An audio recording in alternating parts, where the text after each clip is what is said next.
Have you ever wished you could wake up stronger, calmer, and more in control of your life, without having to do anything? What if I told you that while you sleep, your mind could be training itself to become wiser, more resilient, and completely unshakable? You see, most people don't realize that the thoughts they go to bed with shape their entire life. If you fall asleep with stress, anxiety, or regret, your brain absorbs it like a sponge. But if you fill your mind with wisdom before bed, if you allow the greatest minds in history to whisper powerful Stoic lessons into your subconscious, then you wake up transformed. Because here's the truth: your mind never truly sleeps. While your body rests, your subconscious is awake, processing everything you've seen, heard, and felt throughout the day. And this is where Stoicism comes in. This ancient philosophy isn't just about thinking differently. It's about rewiring your entire approach to life, so that no matter what happens, you stay calm, strong, and focused. Think about it. What if, instead of lying in bed overthinking, you could let go of every worry and drift off with a clear mind? What if, while you sleep, your brain was absorbing lessons from Marcus Aurelius, Epictetus, and Seneca? The same lessons that shaped warriors, emperors, and philosophers who remained unshaken in the face of chaos. This is more than just listening. It's mental training.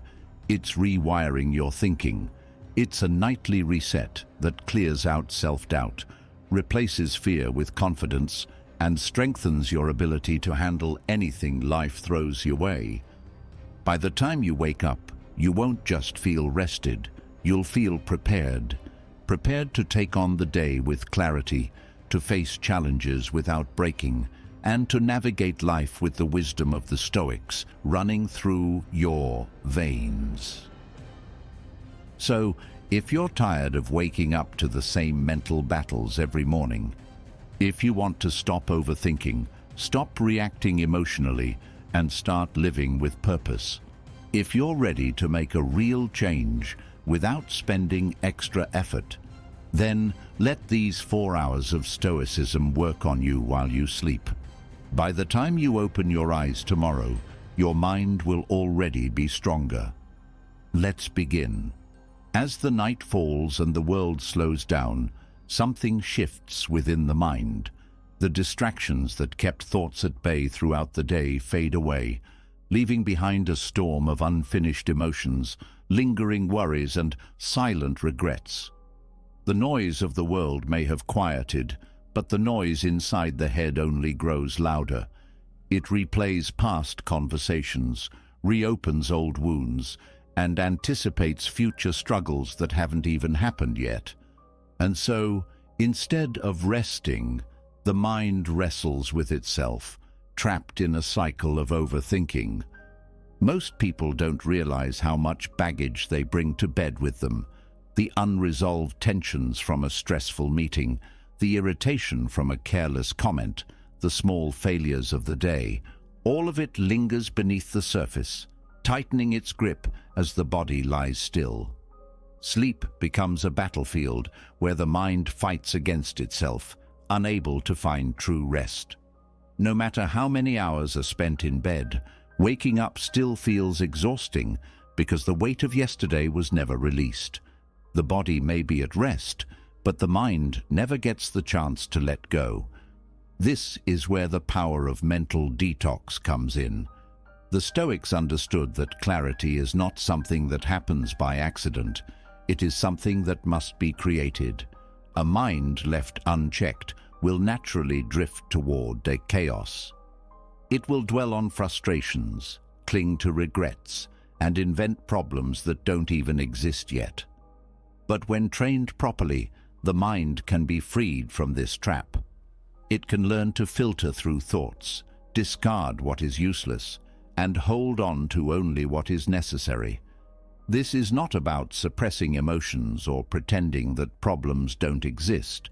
It is about mastering the ability to release what no longer serves a purpose. The Stoic approach to clearing the mind is not a passive one. It does not rely on distractions, avoidance, or wishful thinking. It is an active practice, one that requires discipline and awareness. Before sleep, there's a crucial window of time where the mind is still absorbing information, where thoughts are still shaping the subconscious. If this moment is used wisely, the mind can be trained to let go of unnecessary burdens, making space for true rest. If ignored, the same thoughts that caused stress during the day will continue to dominate the night. Many people believe that exhaustion comes from physical activity or lack of sleep, but the real culprit is often mental clutter. A mind overloaded with worries and unfinished thoughts does not have the energy to function clearly. It drags itself from one day to the next, never fully resetting. The more the mind carries, the heavier it becomes, and the harder it is to wake up feeling fresh and strong. There is no true rest when the subconscious is filled with unresolved tension. Sleep may come, but it does not restore. The Stoics had a habit of reflecting on the day before bed, not as a way to obsess over mistakes, but to bring awareness to their actions and let go of anything that no longer needed to be held onto. They questioned themselves, examined their reactions, and released what they could not change. This practice was not just for philosophical growth, it was a tool for mental freedom. Without it, thoughts would accumulate like clutter in a house, making it impossible to move freely.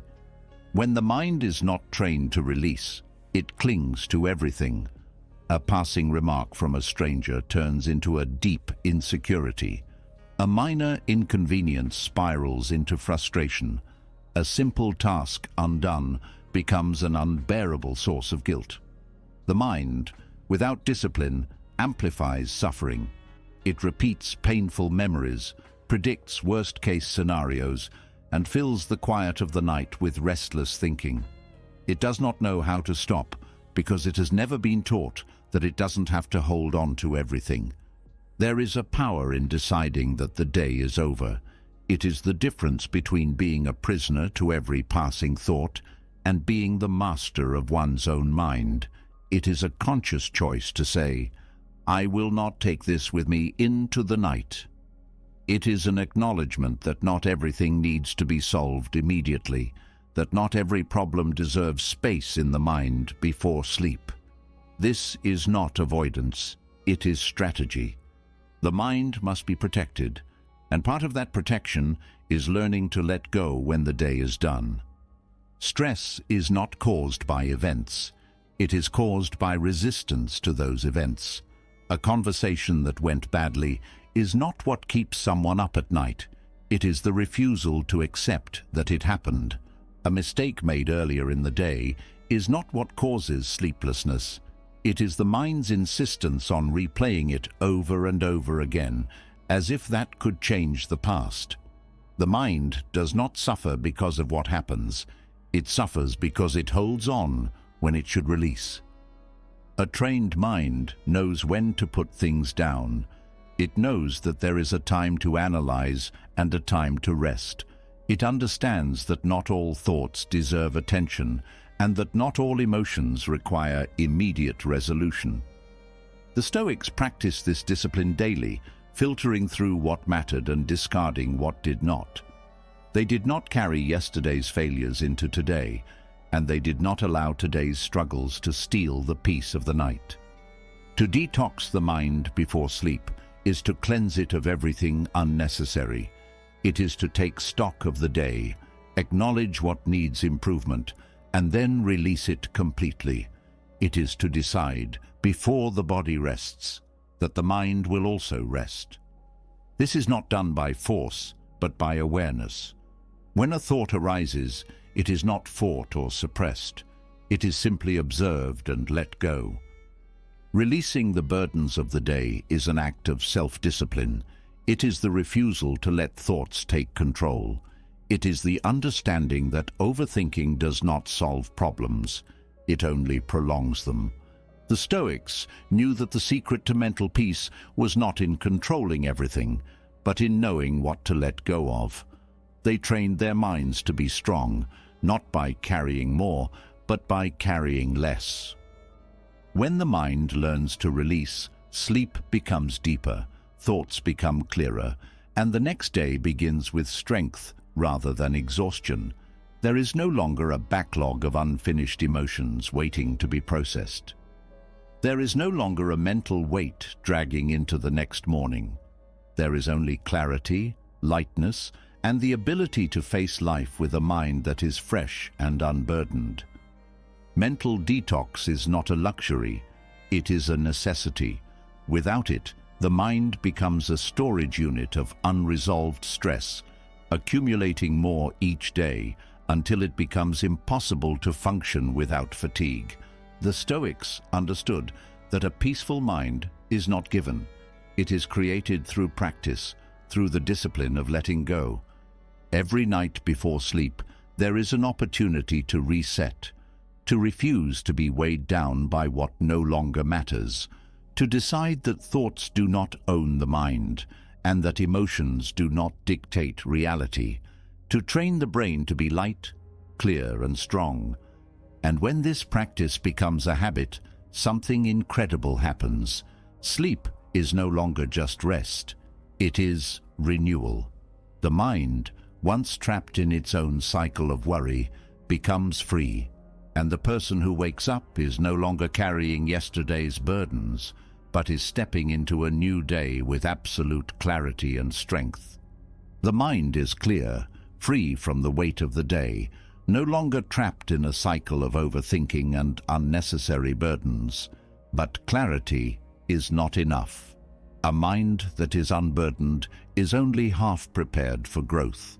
A mind that doesn't reflect, that does not sharpen itself through honest self-examination, remains stagnant.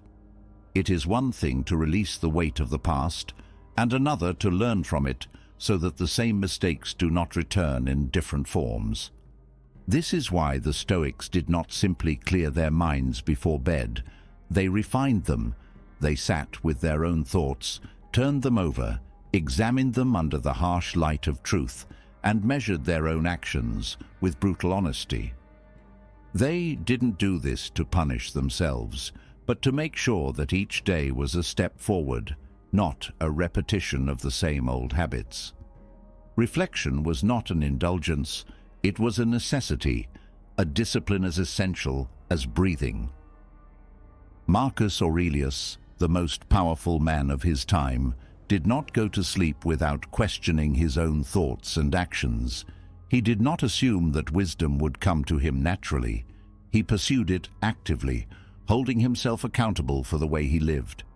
Seneca, a man who counseled emperors, believed that a day without reflection was a day wasted. He would review his conduct each evening, searching for weaknesses in his own character, refining his virtues like a blade being sharpened for battle. They understood something that most people ignore. A person who does not examine their own actions is at the mercy of impulse, blind to their own flaws, repeating the same mistakes, blaming fate for what is actually the result of undisciplined living. Without self-examination, problems are not solved. They are simply postponed until they resurface in another form. The same conflicts, the same frustrations, the same emotional struggles will appear over and over again until they are confronted. Reflection is not about dwelling on the past. It is about understanding it. It is not about punishing oneself for mistakes, but about making sure those mistakes serve a purpose. The Stoics did not believe in regret as a form of self-inflicted suffering. They believed in learning. They did not carry shame for their failures. They extracted wisdom from them. They did not see reflection as a time for self-judgment, but as an opportunity for self-mastery. Most people live their lives reacting to circumstances, never stopping to ask themselves if their reactions align with who they want to be. Days pass in repetition, falling into anger, succumbing to distractions, letting small frustrations dictate their moods, without ever pausing to evaluate whether these patterns serve them. Without self-reflection, growth is impossible. The person they were yesterday is the same person they will be tomorrow, bound by habits that they never take the time to correct. The Stoics did not allow themselves to be ruled by unexamined behavior. They believed that mastery over life begins with mastery over the self, and mastery over the self begins with observation. Before sleep, they would sit in silence, not to escape their thoughts, but to confront them. They would ask themselves, where did I show weakness? Where did I waste time? Where did I fail to act with wisdom? But also, where did I succeed? Where did I make progress? What lessons did today offer me? A mind that is not examined becomes its own worst enemy. It creates illusions, convincing itself that emotions are facts, that every inconvenience is an injustice, that failures are permanent, that happiness depends on external circumstances. But a mind that is trained to question itself sees through these illusions. It recognizes when pride is distorting reality, when fear is holding it back, when excuses are replacing effort. It does not fall into the same emotional traps because it has learned how to see them coming. The discipline of self-interrogation is not comfortable. It requires an honesty that most people avoid. It demands that a person face their own weaknesses without defense, without justification. But this discomfort is what creates strength. The ability to see oneself clearly is the foundation of real power. A person who does not lie to themselves cannot be manipulated by others. A person who holds themselves accountable does not fear the judgment of the world. A person who consistently improves has no reason to envy, because they are too focused on their own progress to compare themselves to others. Most people look outside themselves for solutions. They blame their circumstances, their past, other people, bad luck. The Stoics turned inward. They did not ask whether life was fair. They asked whether they had responded well. They did not ask why obstacles appeared. They asked how they could use them for growth. Every night they sat with their failures, not as a way to dwell on them, but as a way to make sure they would not repeat them. The mind resists this kind of honesty. It prefers comfort. It prefers to believe that mistakes were unavoidable, that emotions were justified, that the problem was never in one's own control. But a person who wants to grow can't afford this kind of thinking. Strength is built in discomfort. Progress is made in truth. And a mind that does not examine itself remains weak, reactive, and vulnerable to the same mistakes. There is a reason why Marcus Aurelius, even as emperor, took the time to reflect each night. He knew that power was not found in ruling others, but in ruling himself. He understood that if he did not actively train his mind, he would fall into the same patterns of indulgence and arrogance that had corrupted so many before him. He was not immune to human weakness, but he refused to let it go unchecked. Every night he put himself on trial, questioning whether he had lived up to his own principles. Seneca, too, practiced this rigorously. He would replay his entire day, looking for moments where he could have acted with more patience, more wisdom, more discipline. He did not do this out of self-hatred, but out of self-respect. He knew that the highest form of respect a person can have for themselves is the commitment to become better than they were yesterday. He understood that reflection is not a chore. It is the price of self-mastery. Most people are uncomfortable sitting alone with their own thoughts. They distract themselves with entertainment, with conversations, with noise, anything to avoid silence. But silence is where clarity is found. Reflection is where wisdom is built, and self-interrogation is where character is forged. A person who is unwilling to face themselves honestly will never break free from the patterns that hold them back. The Stoics knew that there was no greater responsibility than the responsibility to one's own character. They understood that life does not improve by chance. It improves by effort, by discipline, by the conscious decision to refine one's own thoughts and actions. Without self-examination, time is wasted. Mistakes become habits, weaknesses become permanent, and life becomes a cycle of repeating the same frustrations without ever understanding why. Self-interrogation is not about dwelling on failure. It is about ensuring that failure is not repeated. It is not about punishing oneself for past mistakes. It is about extracting the lessons needed to prevent future ones. It is not about self-judgment, but about self-mastery. Those who take the time to reflect each night wake up stronger, clearer, more in control of their own minds. They do not stumble through life, making the same errors, wondering why things never change. They change because they make change a habit. They grow because they force themselves to see where growth is needed. They sharpen their discipline because they refuse to let themselves be ruled by impulse.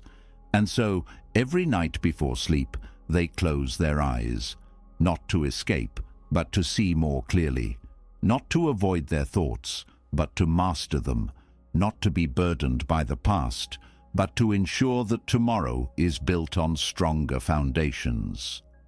This is the discipline of reflection. This is the path to mastery. And this is why those who practice it do not simply live, they grow.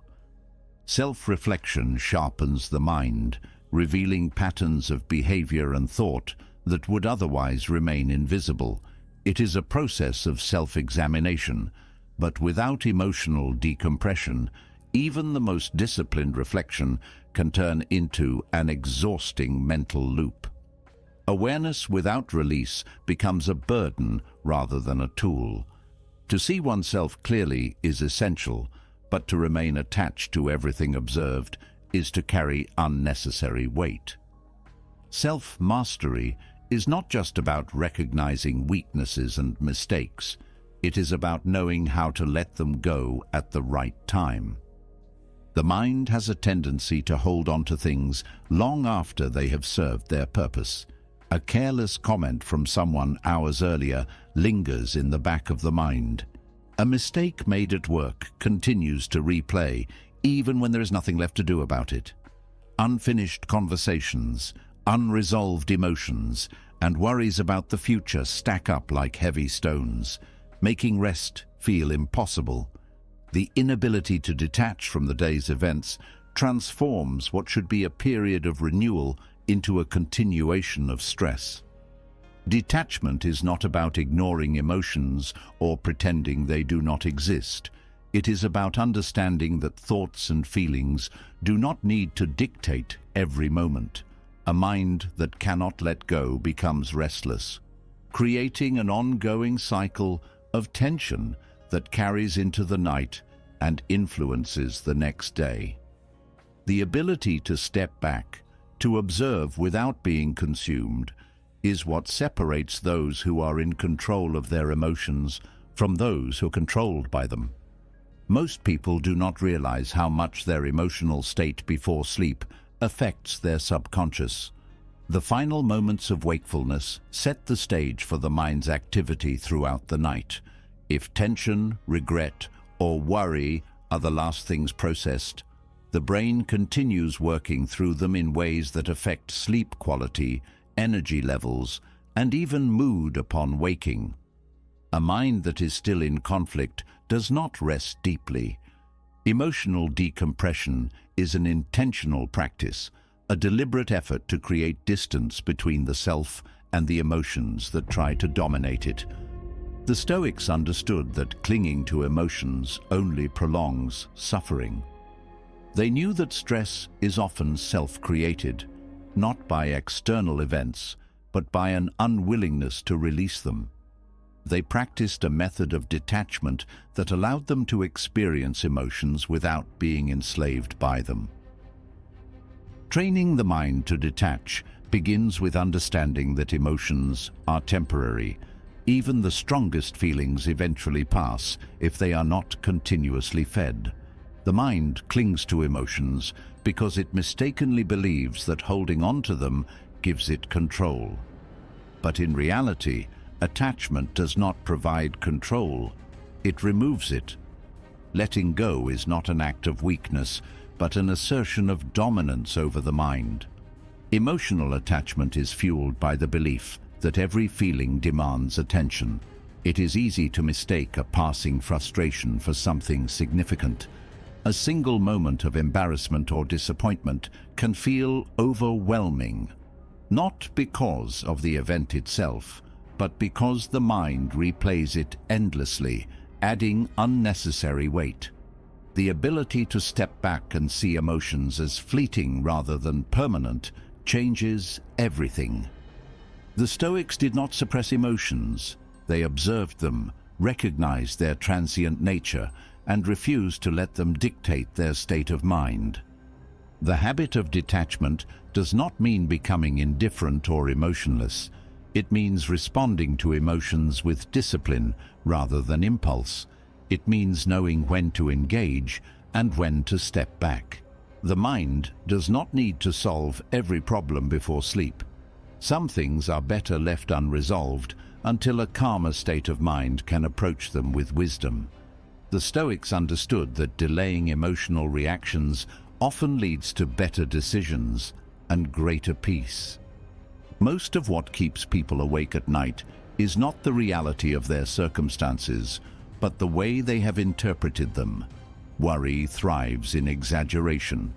The mind takes an issue and magnifies it, creating problems that do not exist outside of thought. A restless night spent in emotional distress does not make problems smaller. It makes them seem larger. Distancing oneself from emotions before sleep prevents this unnecessary cycle of suffering. There is a difference between acknowledging an emotion and being consumed by it. Recognizing frustration, sadness, or anxiety does not require surrendering to them.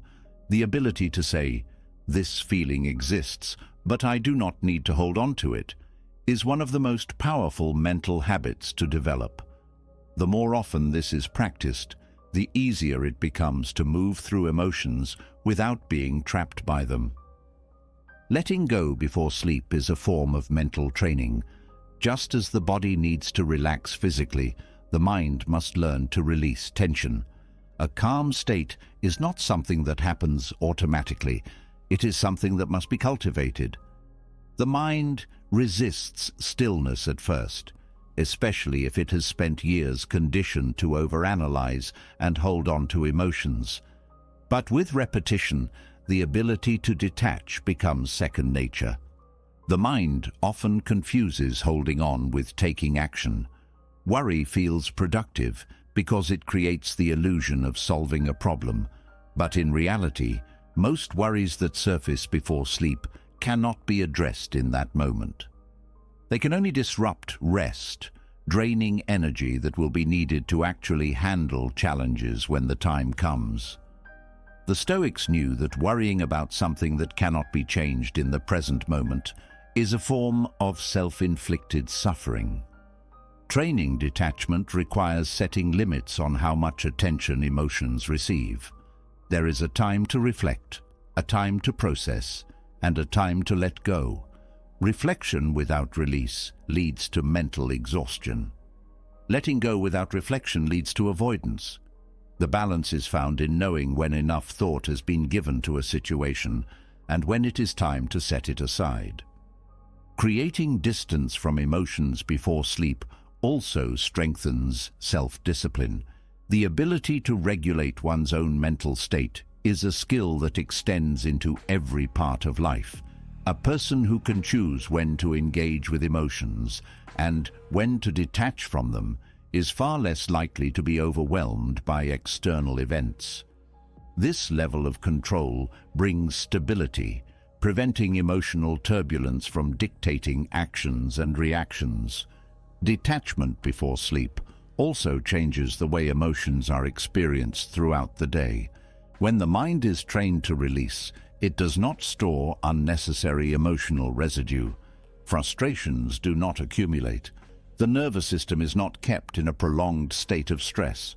The body and mind remain more balanced, reducing overall anxiety and tension. Letting go does not mean ignoring reality. It means accepting reality without resistance.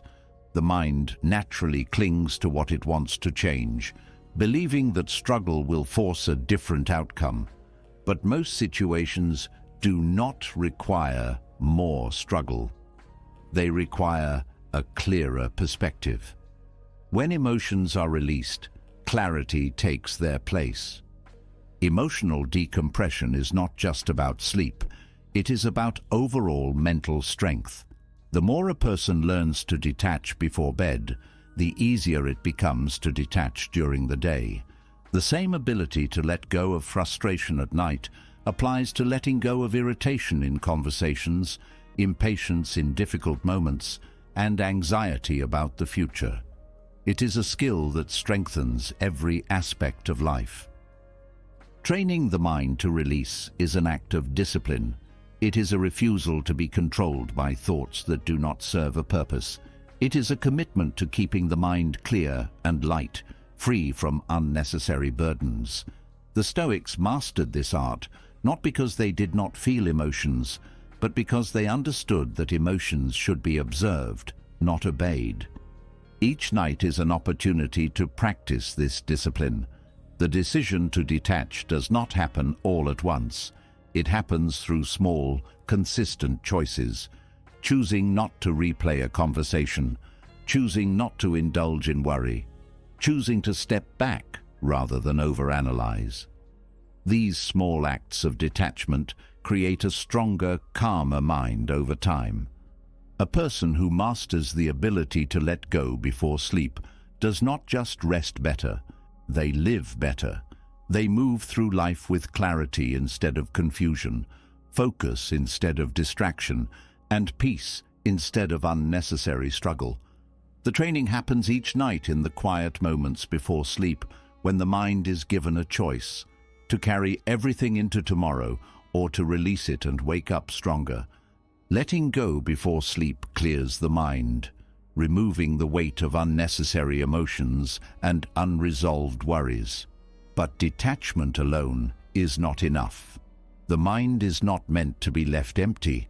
It is meant to be trained. What fills the subconscious in the moments before sleep has a powerful influence on the thoughts, reactions, and mindset carried into the next day. A mind that is left unchecked will absorb whatever emotions and thoughts are strongest, whether they are helpful or not. But a mind that is deliberately shaped through repetition and intention will carry resilience, clarity, and strength into both sleep and waking life. The Stoics understood that training the mind was not something to be done only in moments of crisis. Strength is not built in the middle of a battle. It is built in preparation for it. The subconscious mind is always learning, always absorbing. Every thought repeated before sleep, every emotion held onto, every belief reinforced in those quiet moments sinks into the deeper layers of consciousness, shaping the way the world is perceived and responded to. The power of Stoic mantras lies in this simple truth. Thoughts that are intentionally repeated become the foundation of a person's mental framework. Most people do not realize that their subconscious is being trained all the time. The thoughts that linger before sleep, whether they are anxious concerns, self-doubt, or unresolved frustrations, become more deeply embedded. The mind does not rest in neutrality. It takes what is given to it and reinforces it. If negative patterns are present, they become stronger. If thoughts of discipline, resilience, and wisdom are repeated, they begin to replace doubt and weakness. The mind is a field that grows whatever is planted in it, whether intentionally or carelessly. The use of mantras is not about blind positivity or superficial affirmations. It is not about convincing oneself of something false. It is about reinforcing what is already true, but often forgotten. Strength exists within the mind, but it must be cultivated. Clarity is possible, but it must be maintained. The ability to remain unshaken is within reach, but it requires practice. Stoic mantras serve as a way to direct the subconscious toward thoughts that build resilience rather than weaken it. The effectiveness of repeated thoughts is backed by both ancient wisdom and modern psychology. The brain is constantly forming neural pathways based on repeated patterns of thinking. The more a thought is repeated, the stronger its influence becomes. This is why unexamined fears and worries grow over time. They are reinforced through repetition. But the same mechanism that makes negative thinking powerful can be used to reinforce strength. By intentionally choosing what thoughts are repeated before sleep, the mind is reshaped over time to respond with clarity instead of confusion, confidence instead of insecurity, and focus instead of distraction. The Stoics did not rely on motivation or fleeting inspiration to cultivate resilience. They built habits of thought that ensured they would act with strength, regardless of their emotional state. They trained their minds to return to core principles under any circumstance. They repeated truths to themselves, not because they were unsure of them, but because repetition deepened understanding. The same way a warrior sharpens a blade, they sharpened their thinking, knowing that a dull mind is as dangerous as a dull weapon. Before sleep, the mind is in a receptive state. The barriers of conscious resistance are lower, and the subconscious is more open to absorbing what is presented to it. This is why the thoughts entertained in the last moments before rest are the ones that have the greatest impact. The Stoics understood this and used it to their advantage. They reinforced discipline when they were not in need of it, so that when difficulty arose, discipline was already ingrained. They reminded themselves of the temporary nature of all things, so that when loss came, they were not caught off guard. They repeated principles of logic and virtue, so that when emotion threatened to take over, reason was already in place. The modern mind is often left exposed to random influences. The last thoughts before sleep are often dictated by external stimuli, news, social media, entertainment, or unresolved conversations. These unfiltered inputs shape the subconscious in ways that are rarely beneficial. Without discipline, the mind absorbs whatever is presented to it, whether or not it aligns with what is actually important. The Stoics knew that an unguarded mind is a vulnerable mind, and they did not allow their thoughts to be shaped by chance. They took control of what they fed their subconscious, ensuring that their thoughts were aligned with strength, clarity, and wisdom. Training the subconscious before sleep does not require complexity. It does not require lengthy rituals or elaborate exercises. It requires consistency. A single phrase repeated with conviction can be more powerful than hours of scattered, undirected thinking. The purpose of Stoic mantras is not to introduce new ideas, but to reinforce what is already known. A person already understands that they should not be ruled by emotions, but they must remind themselves daily until it becomes second nature. They already know that worry changes nothing, but unless this truth is embedded deeply, worry will return with force.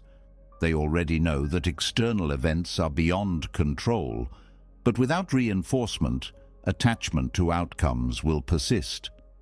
The mind is shaped by what it encounters most frequently. This is why the Stoics surrounded themselves with wisdom, reading and rereading the same philosophical texts, discussing principles of logic and virtue, and reflecting on core truths every day. They did not assume that understanding something once was enough. They knew that the mind, if left unattended, would drift back to weakness. Strength was not assumed, it was reinforced. Every night was an opportunity to carve deeper grooves of resilience, ensuring that when difficulty came, they were not relying on temporary willpower, but on a deeply conditioned way of thinking. Mantras are not about ignoring reality, but about aligning perception with what is real. They do not promise that hardship will not come, but they prepare the mind to meet hardship without fear. They do not deny the existence of pain, but remind the mind that pain is temporary and does not define a person's strength.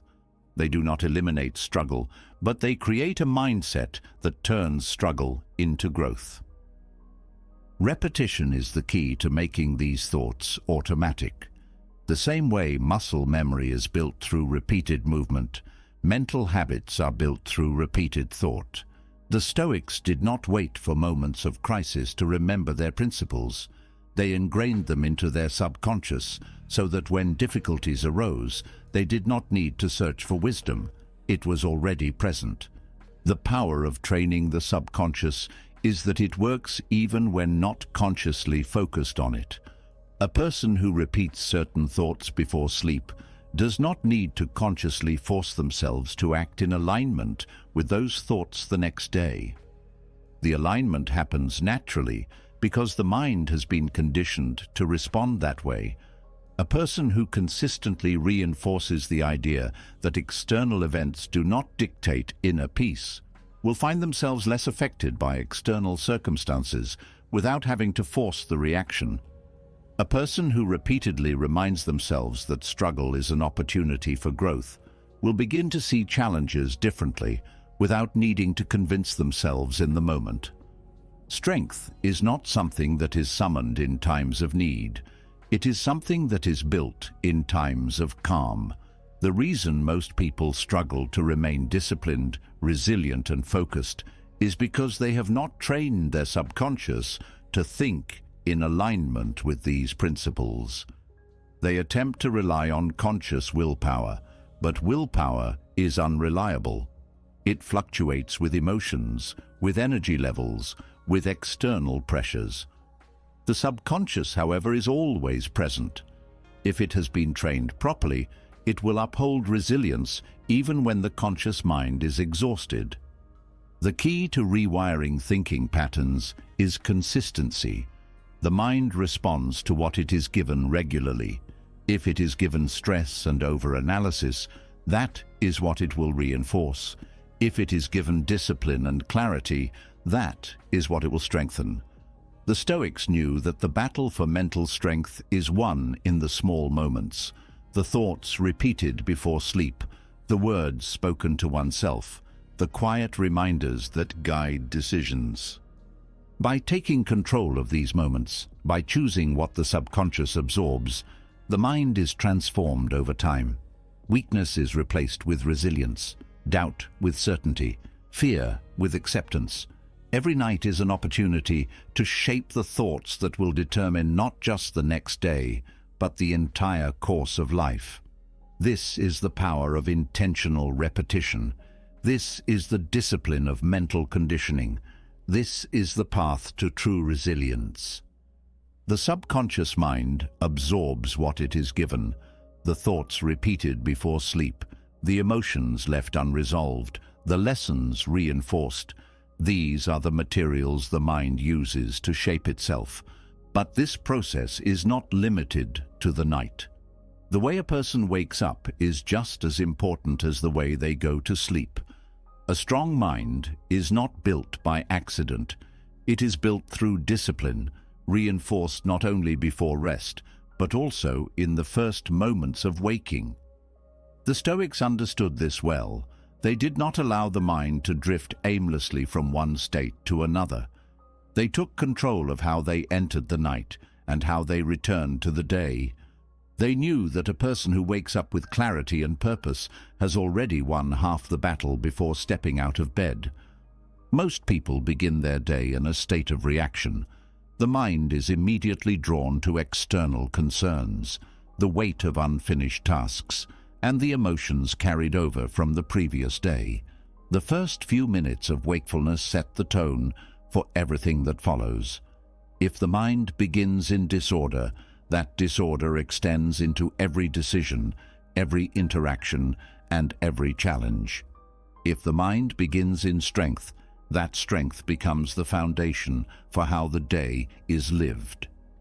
The discipline of waking up with intention is not just about creating a routine. It is about training the mind to enter the day with command rather than being pulled by circumstance. The way the Stoics approached the transition from sleep to wakefulness was deliberate. They understood that the first moments of the day determine the direction of thoughts, emotions, and actions. A person who wakes up in confusion will struggle to find focus.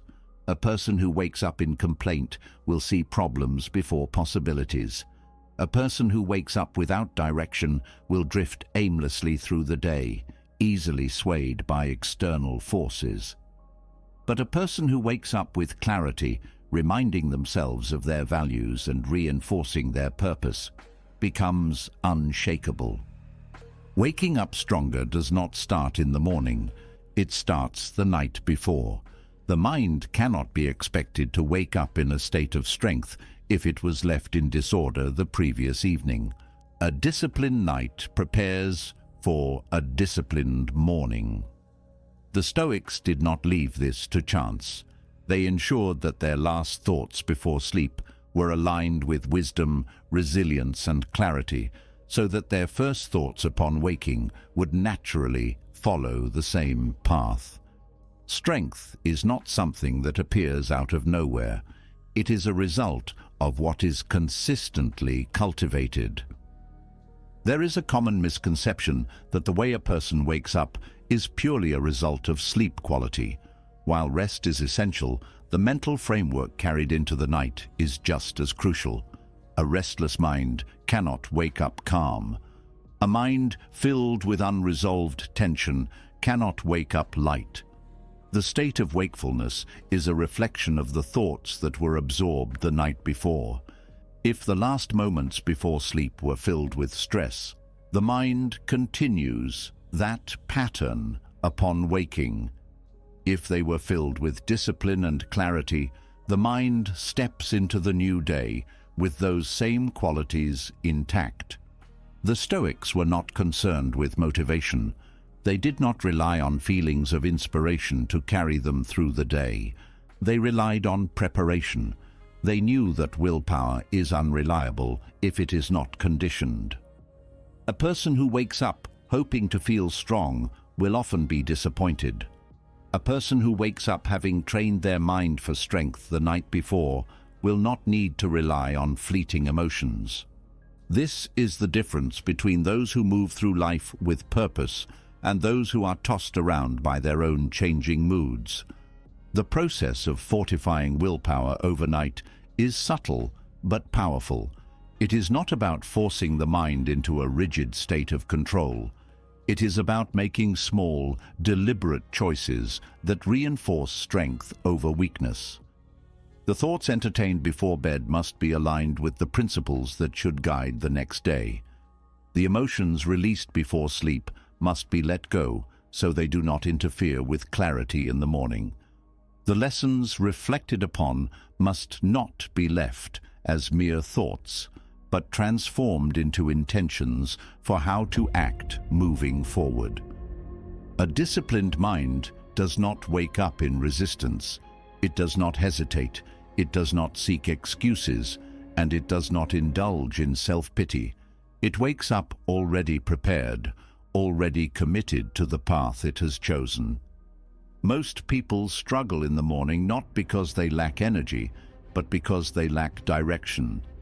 They enter the day without a clear reason for why they should act with discipline. The Stoics ensured that this reason was always present. They did not allow their minds to start the day without purpose. This training is not difficult, but it requires consistency. The more often the mind is directed toward discipline before sleep, the more automatic it becomes upon waking. The more often willpower is reinforced in moments of quiet, the less effort it takes to act with strength when challenges arise. The Stoics did not wait for obstacles to appear before preparing for them. They conditioned themselves daily so that when hardship came, they did not need to search for resilience. It was already there. Most people view mornings as a time to react to what the day brings. The Stoics viewed mornings as a time to set the course of the day before external events had any influence. They knew that the first thoughts upon waking determine whether a person enters the day with control or is pulled into distraction and emotional turbulence. The battle is won or lost in those first few moments. A mind that is disciplined before sleep will wake up ready to face the world without hesitation. Waking up stronger is not a matter of luck. It is not about hoping for a good mood or waiting for the right circumstances. It is a decision made every night before bed and reaffirmed every morning upon waking. The Stoics understood that the way a person begins their day is not separate from how they live their life. A person who starts the day without clarity will struggle to find it later. A person who starts the day with excuses will continue making them.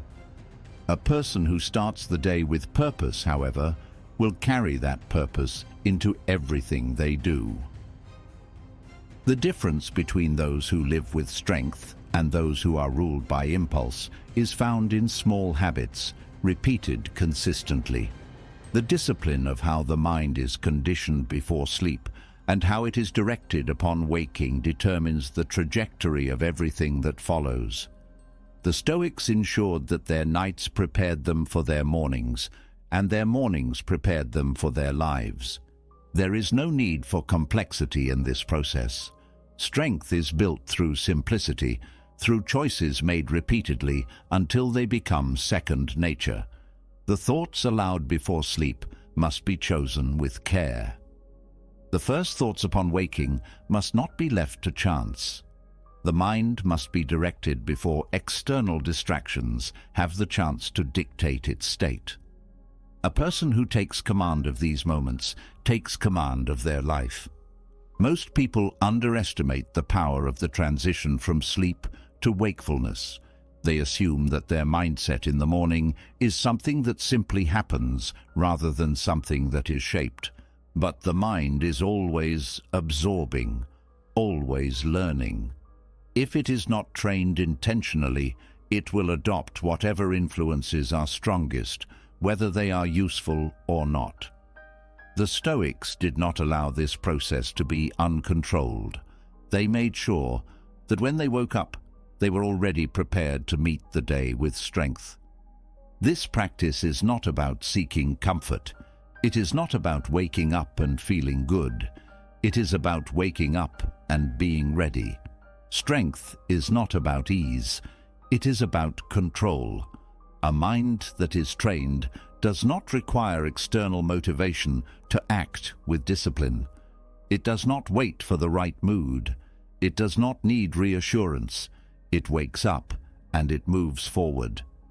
The difference between those who drift through life and those who shape their own path is found in these moments.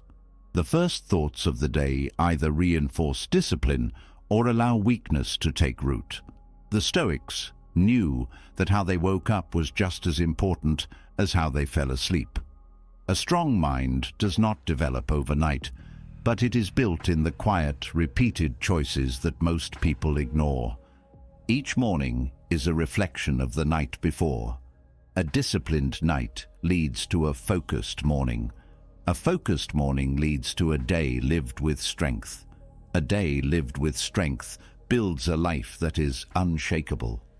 The process is simple, but it must be followed. The mind must be guided.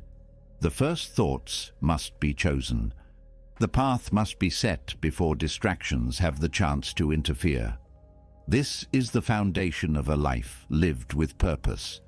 This is how the Stoics ensured that every day, from the first moment, was a step toward mastery rather than a step backward into disorder.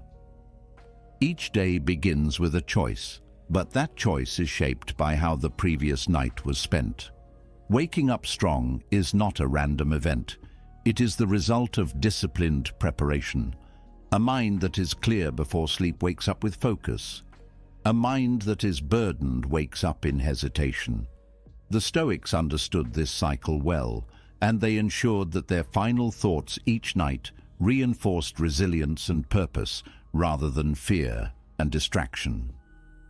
But there was one practice above all that kept their minds sharp, focused, and fearless: the contemplation of mortality. Most people avoid thinking about death. The thought of an ending is unsettling, something pushed to the back of the mind, ignored until it becomes impossible to avoid. But the Stoics did the opposite. They embraced the reality of death not as a source of dread, but as a tool for clarity. They reminded themselves each night that time is not infinite, that life is a fleeting gift, and that nothing is guaranteed beyond the present moment. They saw this not as a reason for despair, but as a reason to live with greater urgency, discipline, and appreciation. The phrase memento mori, meaning remember that you will die, was not a dark warning. It was a call to awareness. It was not meant to instill fear, but to remove it. To those who live in denial of their own mortality, time is wasted as if it will always be replenished. Decisions are delayed as if there will always be more chances. Regret accumulates, and life is spent waiting rather than truly living. But to those who face death with open eyes, every moment becomes significant. There is no room for trivial worries. There is no space for hesitation. There is only the question, if this were my last day, did I live it well? The purpose of contemplating mortality before bed is not to dwell on endings, but to sharpen awareness of what matters most. The trivial frustrations of the day fade when placed against the vastness of time. The anxieties that seem so pressing lose their grip when compared to the reality that none of it will last forever. What remains is what truly matters: the way one lived, the choices made, the relationships cultivated, the integrity upheld. Seneca, one of the greatest Stoic thinkers, advised that each night should be treated as if it were the last, not in a reckless way, but in a way that ensures there is nothing left unsaid, nothing left undone, nothing left unresolved. He wrote that those who are always preparing to live never truly live.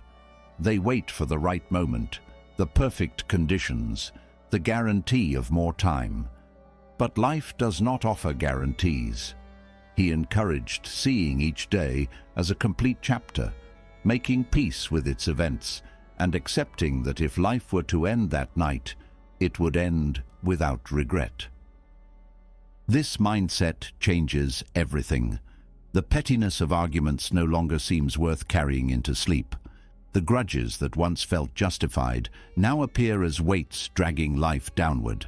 The hesitation to act, the fear of failure, the avoidance of difficult conversations, these no longer hold power. When death is acknowledged as an eventual certainty, the choice to live fully in the present becomes unavoidable.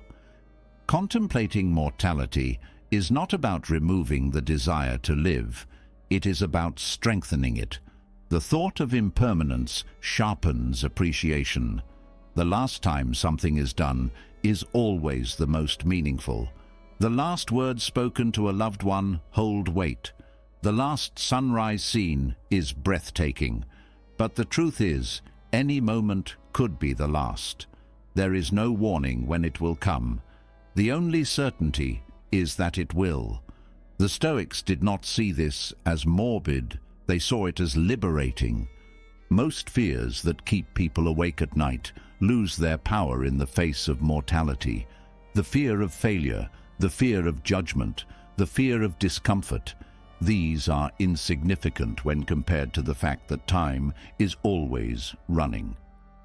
The hesitation to pursue a meaningful goal, the insecurity that stops action, the endless cycle of waiting until the right time, these all dissolve when viewed through the lens of limited time. The right time is always now, because nothing beyond now is promised. To integrate this into daily life, the Stoics practiced small but powerful reminders. They would ask themselves before sleep, "If I do not wake up, am I at peace with how I live today?" If the answer was no, they would reflect on what must change. They would acknowledge that every interaction could be the last and ensure that no kindness was withheld, no gratitude left unspoken. They would accept that external events were beyond control, but the way they met each day was entirely their choice. The paradox of thinking about death is that it does not make life heavier, it makes it lighter. The unnecessary burdens of stress and over-analysis fade when placed against the reality of impermanence. The small worries lose significance. The only thing that remains is how life is used. Those who live with the awareness of death do not waste their days seeking approval, avoiding discomfort or delaying action. They do what must be done, say what must be said, and live without the illusion that time will always be available. Marcus Aurelius, despite being the ruler of an empire, reflected on his mortality every night. He reminded himself that power, wealth, and reputation meant nothing in the face of death. He understood that titles fade, achievements are forgotten, and that only virtue, the way one lived, mattered in the end. This perspective freed him from arrogance, from attachment, from the pursuit of things that had no real lasting value. He lived not for praise, but for principle, not for ambition, but for wisdom. This way of thinking removes the unnecessary complexity of life. It clarifies what is worth energy and what is not. It reduces hesitation and increases action. It eliminates the fear of what others think and strengthens the focus on what truly matters. The things most people regret at the end of life are not the things they did, but the things they avoided. The words left unspoken, the kindness withheld, the chances not taken. Memento Mori removes those regrets by making sure that each day is lived fully, as if it could be the last. The greatest mistake is assuming that there will always be more time. That assumption leads to complacency, to neglecting relationships, to delaying what is most important. The Stoics trained themselves to think otherwise. They did not live with anxiety about the future. They lived with clarity about the present. They knew that if they woke up, it was a gift. If they did not, they had already made peace with how they lived. This approach ensures that no day is wasted in triviality. No night is spent in unresolved tension, and no moment is taken for granted. To adopt this mindset does not require drastic change. It requires a shift in awareness. The simple habit of acknowledging that life is temporary is enough to alter the way choices are made. The willingness to ask, if this were the last time I saw this person, how would I act? Reshapes the way relationships are handled. The question, if today were my last, would I be satisfied with how I lived? Eliminates procrastination and hesitation. There is no escaping the truth that life will end, but there is a choice in how to live while it lasts. Those who deny death waste time fearing it. Those who accept it waste no time at all. The greatest power is not in controlling how long life lasts, but in deciding how it is used. Memento Mori is not a call to dwell on death, It is a call to embrace life fully. It is the removal of illusions, the acceptance of reality, and the ultimate tool for living without regret. A person who practices this nightly does not wake up the same. They wake up with urgency, with purpose, with gratitude. They do not seek approval or chase distractions. They know that time is the most valuable currency and that every moment spent wisely is a victory. They are not controlled by fear, but guided by clarity.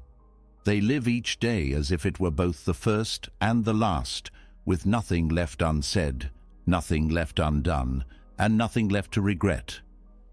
The awareness of mortality sharpens the mind, clearing away distractions and false concerns. A person who understands the fragility of life does not waste time on unnecessary worries or emotional turmoil. But this awareness, while powerful, must be paired with the ability to remain unaffected by external chaos. To live without regret is one thing, to sleep without disturbance is another. Reflection on mortality prepares the mind for purpose, but to enter rest in a state of true peace requires a deeper mastery, the mastery of apatheia. Apatheia, the Stoic state of non-reactivity, is not about being numb or indifferent. It is about reaching a level of mental discipline where external events do not disturb inner peace. It is the ability to experience emotions without being ruled by them. It is freedom from unnecessary suffering. While many struggle with restlessness, overthinking, or emotions that linger long into the night, those who practice apatheia do not carry the weight of the day into their sleep. They understand that the mind, if left unchecked, will cling to disturbances, turning temporary frustrations into lasting tension. But with discipline, it is possible to let go of what does not serve the soul. The human mind is naturally reactive. It latches onto conflict, replays moments of anger, regrets missed opportunities, and anticipates future struggles. This pattern is not intentional, but it is deeply ingrained. If a person allows their mind to remain in this reactive state before sleep, they will not rest. They will continue to battle. The body may be still, but the mind will keep running, revisiting conversations, reliving frustrations, creating problems that do not exist outside of thought. The purpose of apatheia is to break this cycle, to ensure that when the body rests, the mind does as well. The Stoics did not see emotional disturbances as something to be fought with force. They saw them as illusions that lost their power once observed with clarity.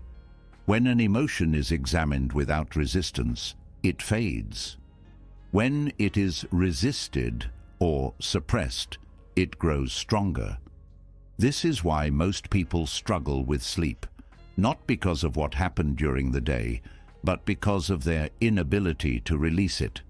They hold on to emotions, convincing themselves that if they do not process them now, they will lose control. But control is not found in clinging, it is found in detachment. Letting go is an act of strength, not weakness. The ability to release anger, disappointment, and worry before bed is the ultimate test of discipline. It requires an understanding that emotions are not permanent and that no amount of thinking will change what has already happened. A person who masters apatheia does not suppress emotions, but allows them to pass without attachment. They do not force themselves to feel differently. They simply recognize that emotions do not need to dictate their inner state. This approach to emotional detachment is not avoidance, it is clarity. It is recognizing that most of what disturbs the mind is self-inflicted. The external world does not have the power to disrupt inner peace unless that power is given to it. A single comment, an unfinished task, an unresolved issue, these things have no weight except for the meaning assigned to them. The Stoics trained themselves to withdraw that meaning, to see events as neutral, and to understand that no external event is worth sacrificing sleep over. One of the greatest sources of nighttime disturbance is attachment to outcomes. The mind obsesses over what should have happened, what could have been said, what might happen tomorrow. But the Stoics knew that should and could are illusions. They knew that reality is what it is, and resistance to reality only creates suffering. The solution is not to force a different outcome, but to accept the one that already exists. A person who practices apatheia before sleep does not argue with the past or fear the future. They accept, they release, and they rest. Nightmares and restless sleep often stem from unresolved emotional tension. The subconscious mind processes what the conscious mind has not yet let go of. If the mind is filled with stress, regret, or unresolved anger, these emotions do not disappear when the body rests. They manifest in sleep. But if the mind is trained to detach, to observe emotions without clinging to them, then the subconscious does not need to fight during the night. It can rest because it has been allowed to release. There is a discipline to achieving this state. It does not happen passively. Just as the body must be conditioned for physical strength, the mind must be conditioned for emotional control. The practice of apatheia is not about forcing stillness, but about understanding the nature of thoughts. The Stoics understood that the mind, left unchecked, will always seek something to fixate on, but they also knew that fixation is a choice. The mind does not need to be entertained by every emotion or pulled into every passing thought. It can be directed. It can be trained to remain still. Most people struggle with detachment because they believe their thoughts are reality, but thoughts are not facts. They are temporary, often irrational, and frequently misleading. The Stoics practiced stepping back from their own minds, questioning every emotion before accepting it as truth. This practice, repeated nightly, allows for true rest. When a thought arises, it can be acknowledged without being followed. When an emotion appears, it can be observed without being fed. This ability to witness rather than react is what allows for peaceful sleep. Apatheia is the rejection of unnecessary suffering. It is not the absence of emotions, but the refusal to be controlled by them. It is the ability to experience without attachment, to observe without reacting, to understand without being consumed. This state of mind does not come naturally, but it is cultivated through deliberate practice. The more often it is reinforced before sleep, the stronger it becomes throughout the day. A person who masters non-reactivity at night will carry that same resilience into waking life. The mistake most people make is believing that emotional reactions are unavoidable, but emotions are not dictators. They are suggestions. They arise, they present themselves, but they do not demand obedience. The Stoics knew that a thought is not a command, a feeling is not an order, a frustration is not a truth. These are passing signals, and it is within a person's power to decide which ones deserve attention and which ones can be ignored. The more this is practiced before sleep, the easier it becomes to wake up without lingering emotional weight. True rest is not just the absence of activity, it is the absence of unnecessary resistance. A person who sleeps well is not just physically at ease, but mentally unburdened. Those who struggle with sleep often do so not because they are restless, but because they have not trained their minds to let go. They have not yet mastered the art of seeing thoughts as separate from the self. But once this skill is developed, once the mind learns that it does not need to respond to every impulse, sleep becomes effortless. The discipline of detachment is the foundation of inner peace. It is the understanding that no thought, no emotion, no external event has power unless it is given permission. It is the ability to step back, to remain still, to recognize that everything will pass in time. A person who cultivates apatheia before bed wakes up stronger, lighter, unaffected by what once disturbed them. They enter the day without residue from the past and without anticipation of future troubles. They move through life with clarity, not because life has changed, but because their mind has. Letting go is not forgetting. It is not denial. It is not suppression. It is seeing everything clearly and choosing not to be disturbed. It is recognizing that peace is not found in controlling the world, but in controlling the reaction to it. The Stoics mastered this principle not because they lacked emotion, but because they refused to let emotions dictate their existence. They trained their minds not to be indifferent, but to be untouchable. Each night is an opportunity to reinforce this strength, to enter sleep free from the weight of the day, to wake up free from the burdens of the past. The person who practices apatheia consistently does not live a life free of challenges, but they live a life free from unnecessary suffering. They are not ruled by passing emotions. They are not weakened by external events. They sleep deeply, wake up clear, and move through the world with a mind that nothing can shake. Mastering the art of letting go is the highest form of strength. Apatheia teaches non-reactivity, the ability to remain undisturbed by external events. But there is a deeper level of mastery, the paradox of surrender. Control is an illusion, yet most people cling to it. They grip tightly to plans, outcomes, and expectations, believing that force will bend reality in their favor. But the mind that cannot release control is a mind that will always suffer. The strongest individuals are not those who try to control everything, but those who know when to let go. The act of surrendering to sleep reveals the truth about control.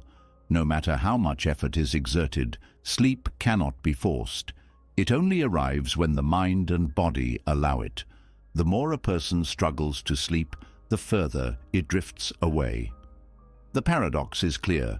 Only by releasing the need for control can true peace be found. This lesson extends far beyond rest.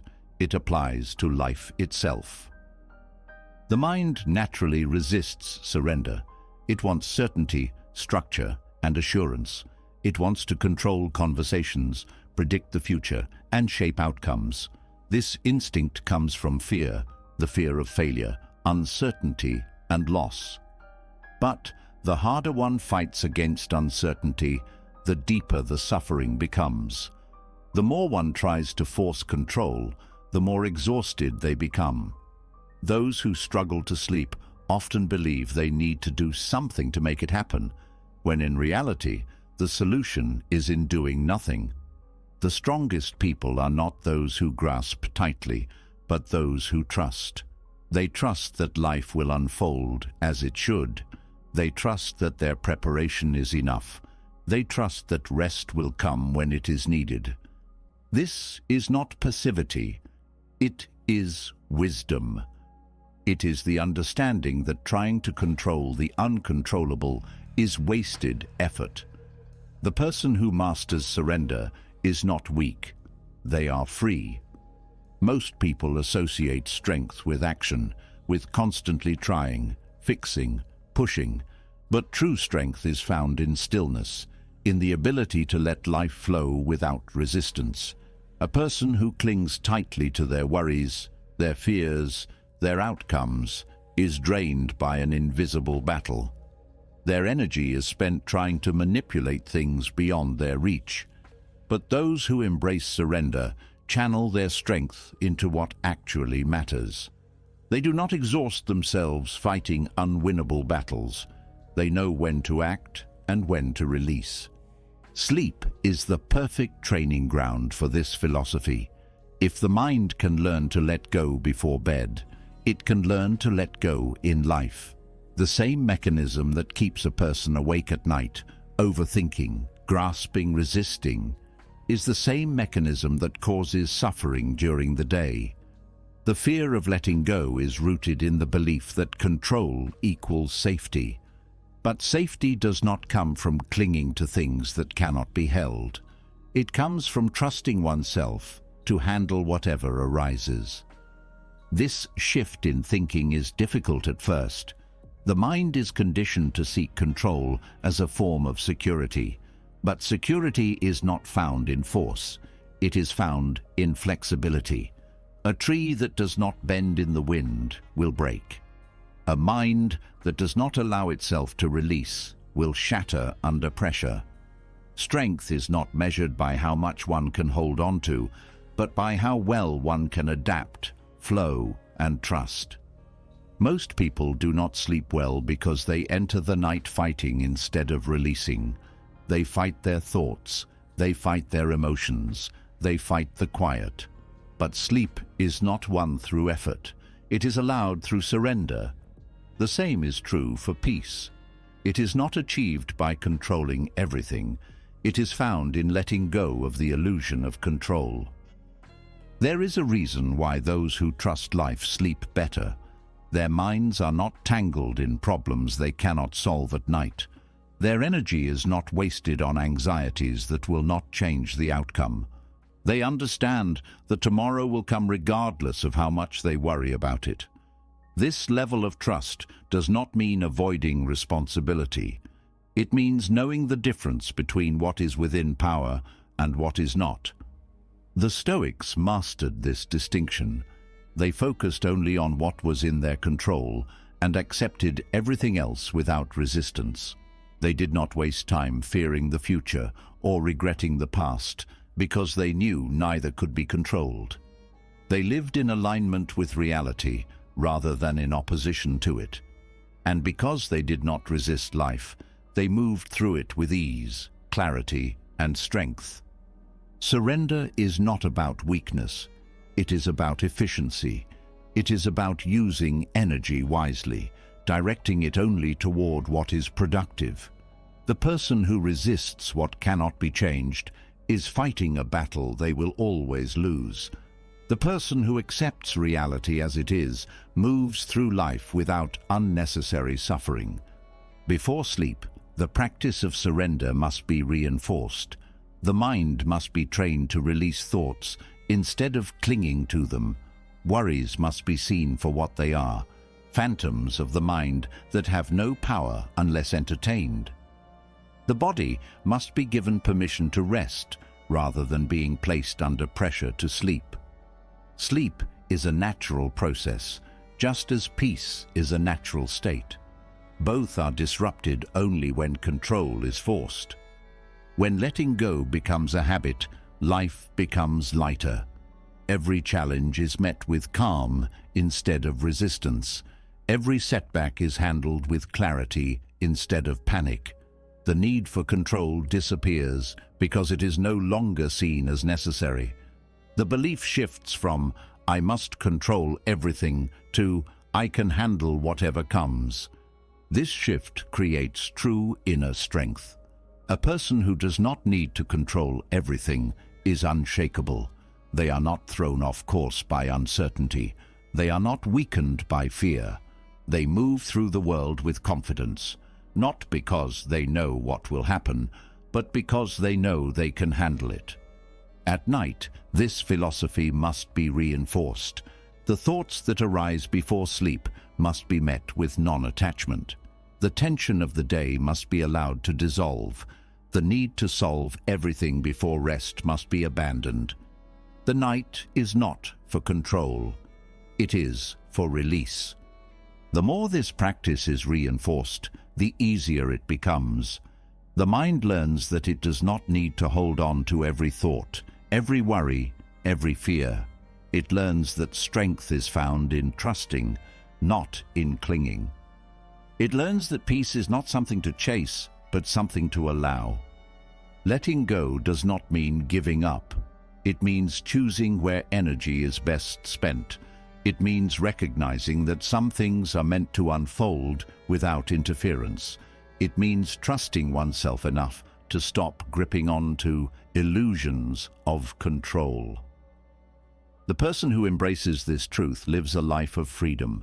They sleep deeply, wake up clear, and move through each day with the unshakable strength that only comes from surrender. Letting go is not weakness, it is wisdom.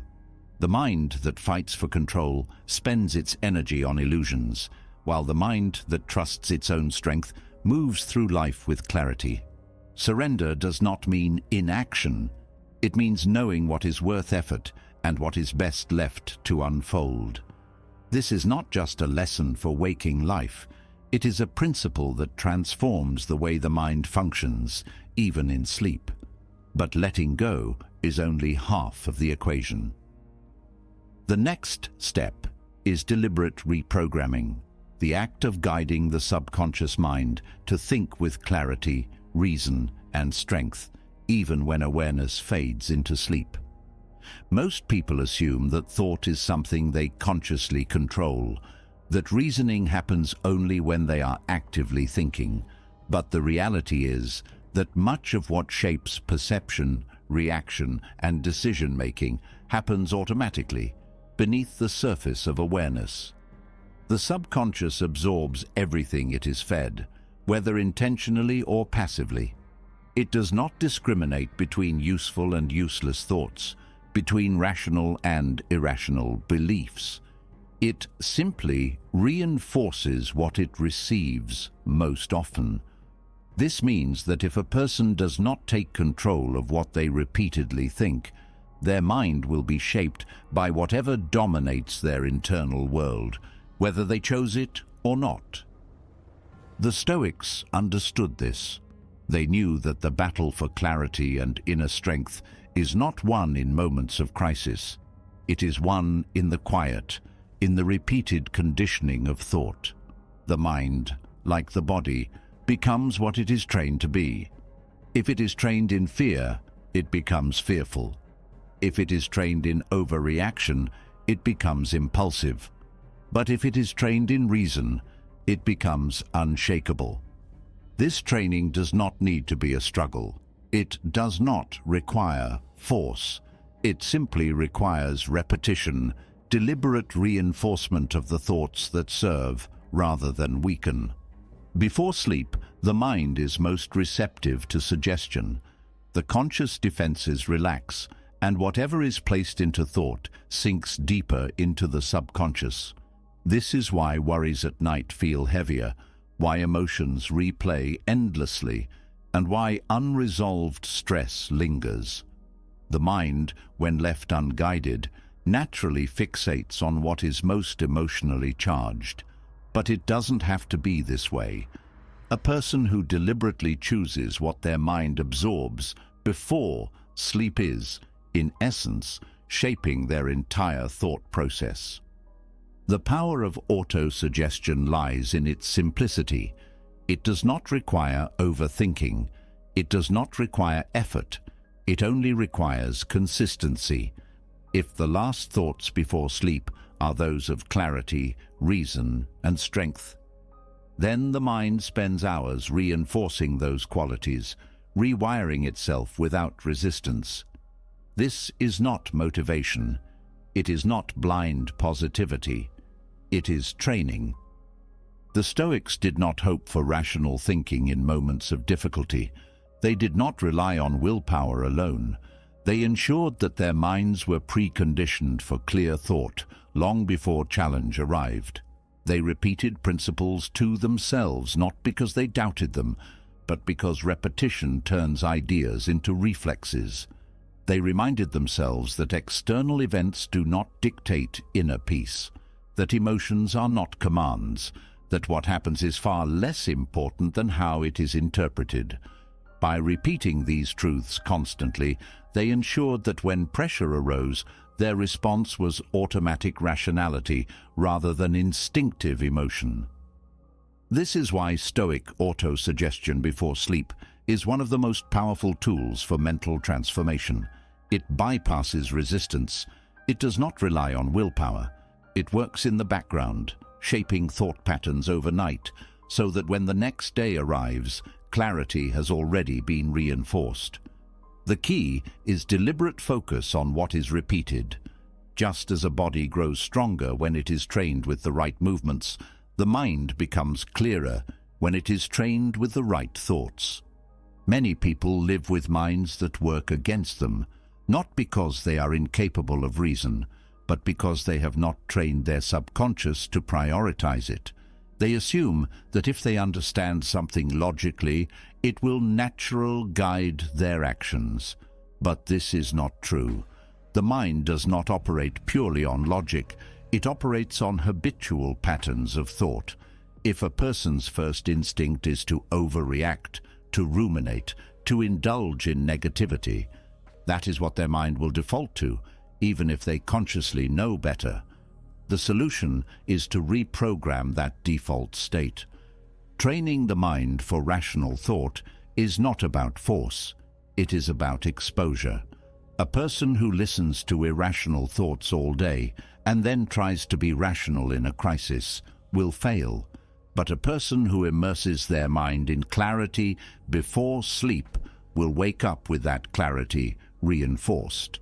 The repetition of principles is not just philosophy, it is psychology.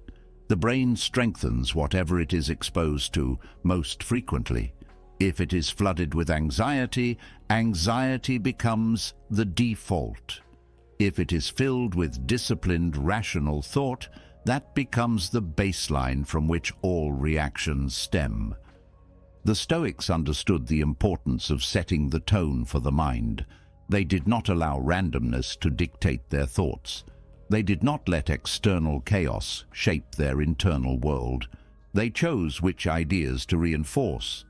They knew that what the mind absorbs before sleep determines how it functions the next day. Those who leave their minds open to anything, news, negativity, distractions, wake up with thoughts scattered, emotions unfiltered, and clarity weakened. But those who feed their minds deliberate, focused wisdom before sleep wake up stronger than when they close their eyes. This practice is not about ignoring reality. It is about aligning perception with what is real, rather than with what is exaggerated by emotion.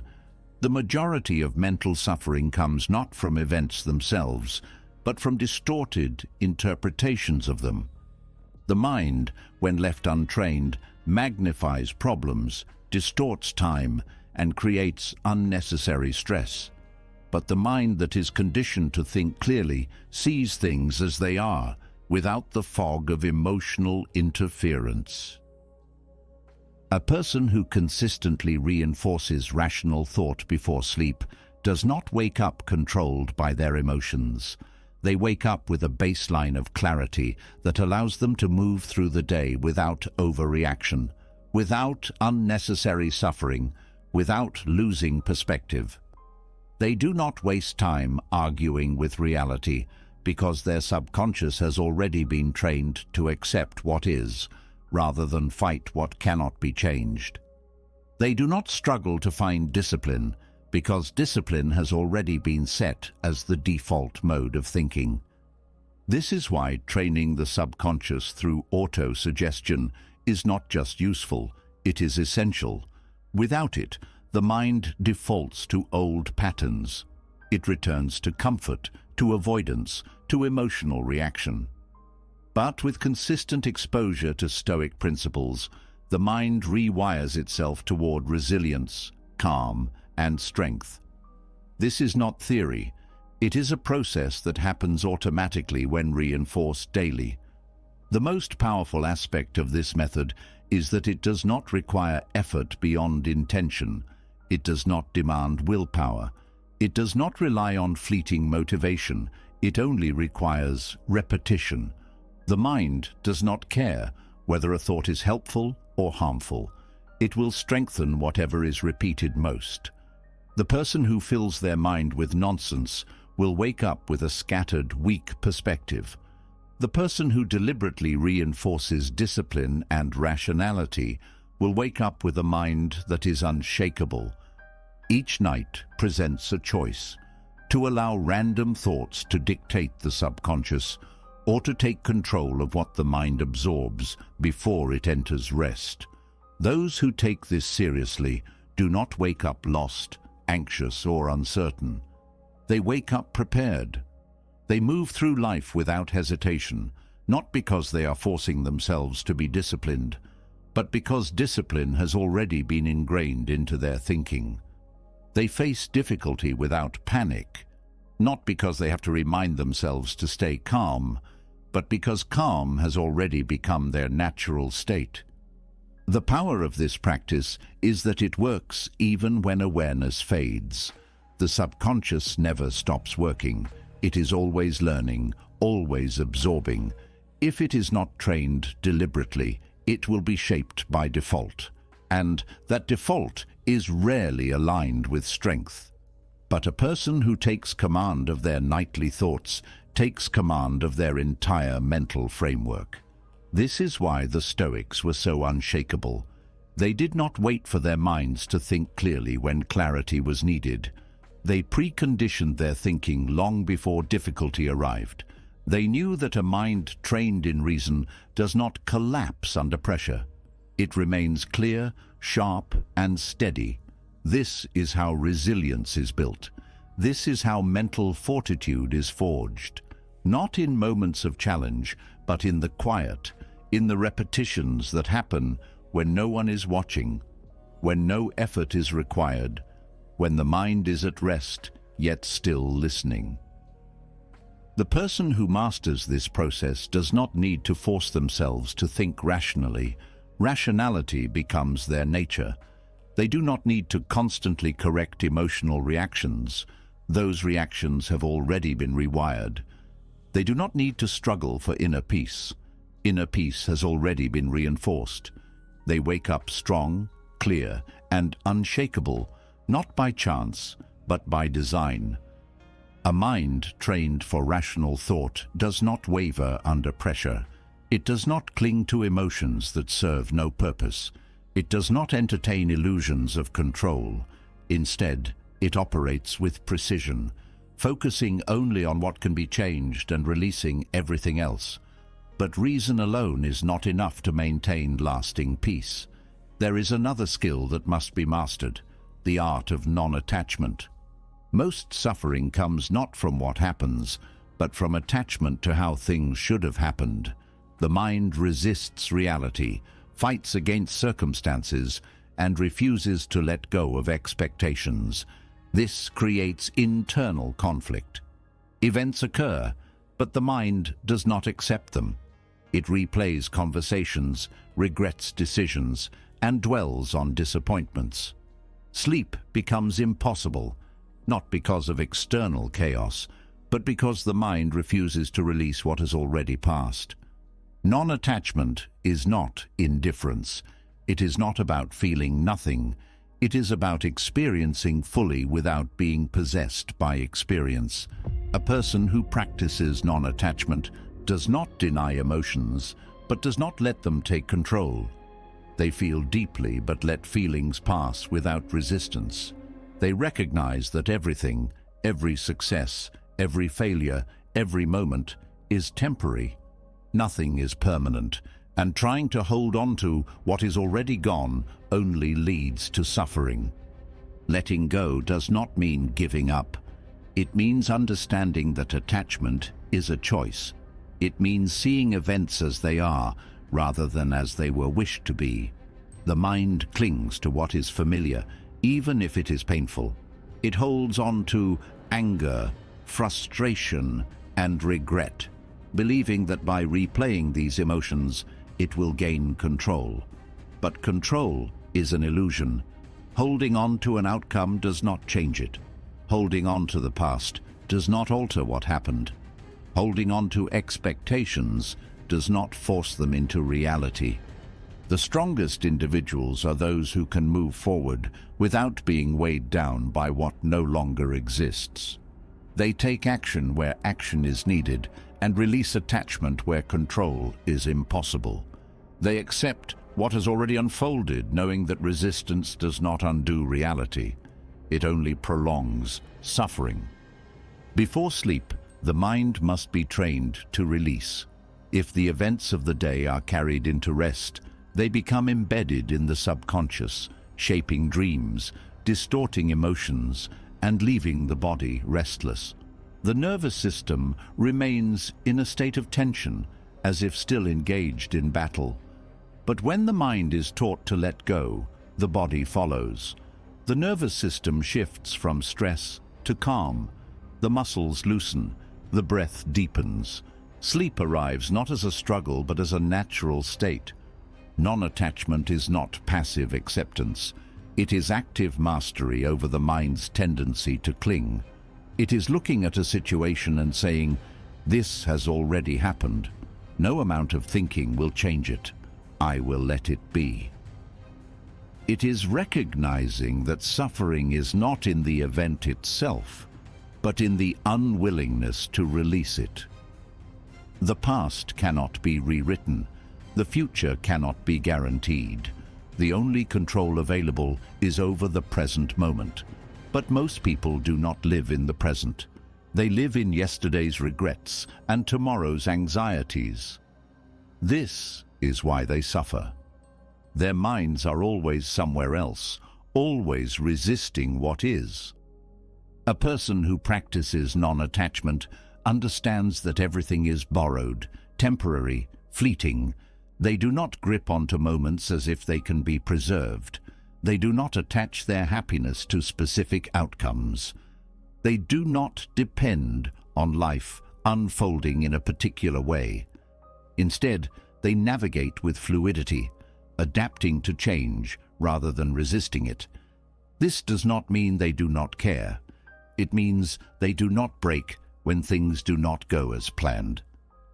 This mindset is not easily adopted because the mind is conditioned to attach itself to everything: people, possessions, expectations, identity. The ego finds comfort in holding on, in defining itself by circumstances. It resists detachment because detachment feels like loss. But true non-attachment is not losing anything. It is gaining freedom from suffering. It is realizing that peace is not found in securing the perfect outcome, but in being at peace, regardless of the outcome. Letting go does not mean removing effort or ambition. It means doing everything with full presence and releasing the need to control the results. A person can work toward a goal, put in full effort, and still practice non-attachment by accepting that the outcome is not entirely within their hands. They can love fully without fear of loss because they understand that love is an experience, not a possession. They can engage with the world without fear of disappointment because they do not measure life by whether it meets their expectations. The difficulty with non-attachment is not in the principle, it is in practice. The mind is deeply conditioned to believe that attachment equals security. It assumes that if it does not hold on, something will be lost. But what is truly lost in letting go? Nothing but unnecessary suffering. The event still happened. The experience was still real, but the resistance to it no longer exists. At night, the thoughts that arise must be met with observation rather than resistance. The moment a thought about the past appears, the response is simple: let it be. The moment an expectation about the future arises, the response is the same: let it be. This is not a dismissal of reality, it is an acceptance of it.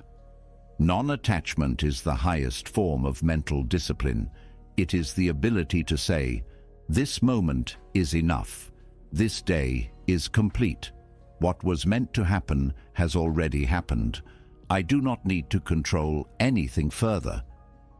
This level of acceptance does not remove responsibility. It does not eliminate action.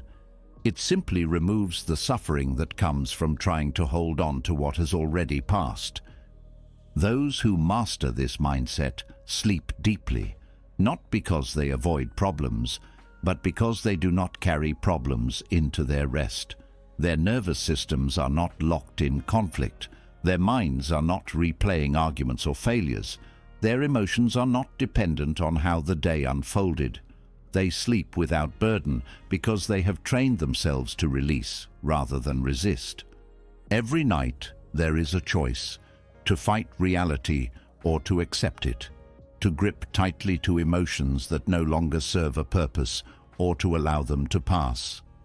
Those who choose acceptance do not live with the weight of unnecessary suffering. They do not wake up drained from fighting against what was already written. They wake up free. A person who practices non-attachment before sleep does not fall into unconsciousness carrying the baggage of the past. They do not enter rest entangled in what-ifs. They do not allow their peace to be dictated by external events. They recognize that life will unfold as it will, regardless of how much they try to control it. And because of this, they move through each day with clarity, knowing that attachment is not strength. It is a burden disguised as security. Freedom is not found in getting everything exactly as desired. It is found in being unshaken when things do not go as expected. Non-attachment is not about having less. It is about being owned by less. Less fear, less regret, less resistance to life. When this principle is mastered, peace is no longer something that needs to be sought. It is already present. It does not come from outside circumstances aligning perfectly. It comes from within, from the understanding that attachment is the only source of unnecessary pain. The strongest minds are those that can hold on loosely. They can experience without possessing. They can love without fearing loss. They can engage without being owned by expectation. This is not avoidance. It is not indifference.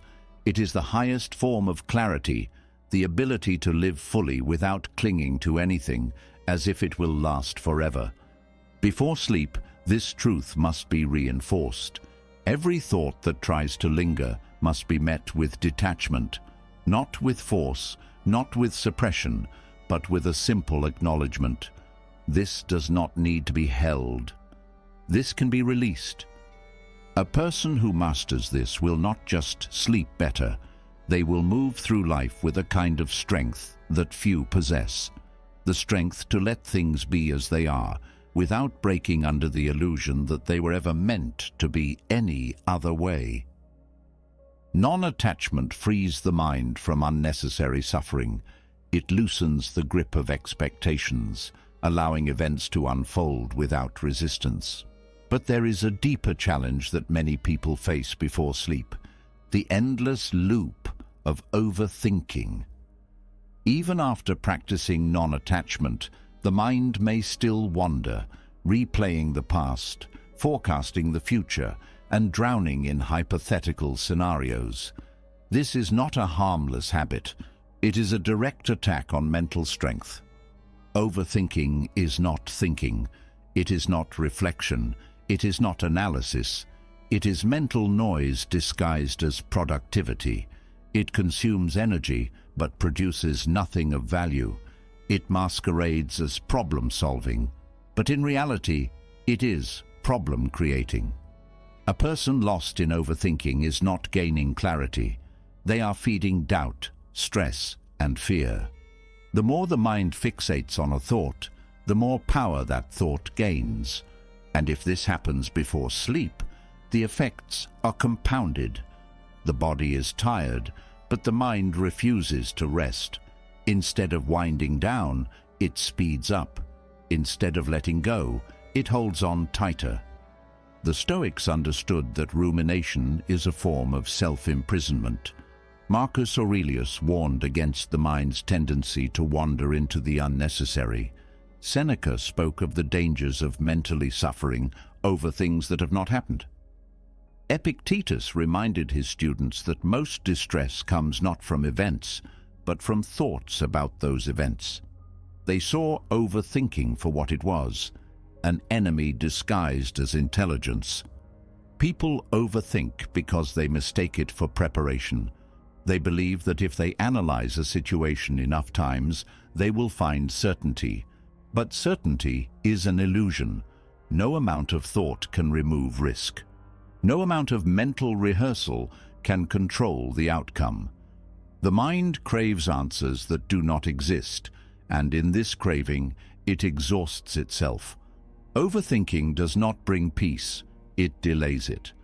The more time spent trapped in thought loops, the less clarity remains. At night, overthinking is at its most dangerous. The distractions of the day are gone. There is nothing left but the mind and its thoughts. If left unchecked, those thoughts spiral. They pull a person deeper into worry, regret, and analysis paralysis. This leads to restless sleep, shallow recovery, and waking up more exhausted than before. The nervous system remains in a heightened state, as if preparing for a battle that will never come. The brain cannot distinguish between real threats and imagined ones. It reacts to both with the same intensity. This is why overthinking before bed leads to tension, rapid heart rate, and difficulty sleeping. The solution is not to suppress thought, but to redirect it. The Stoics did not waste time fighting unnecessary emotions. They observed them, understood them, and then let them pass. They trained their minds to focus only on what was useful. This is the key to stopping overthinking before bed. It is not about forcing the mind to be quiet. It is about giving it the right things to focus on. The first step is to recognize that thoughts are not commands. Just because a thought appears does not mean it deserves attention. The mind produces thousands of thoughts each day, most of them repetitive and useless. Yet people believe that every thought must be engaged with. This is false. A thought can be observed without being followed. It can be acknowledged without being entertained. The moment this truth is understood, overthinking loses its grip. A simple exercise the Stoics used was categorization of thoughts. When a thought arises, it is placed into one of two categories, useful or useless. If a thought leads to action, if it solves a problem, if it clarifies a situation, it is useful. If a thought leads to stress, if it repeats endlessly without resolution, if it focuses on things beyond control, it is useless. The second category is where overthinking lives. It is a trap of endless speculation without progress. Once a thought is identified as useless, it is let go. No debate, no engagement, just release. Another powerful Stoic practice is thought limitation. Instead of allowing the mind to wander freely into anxiety, it is given a boundary.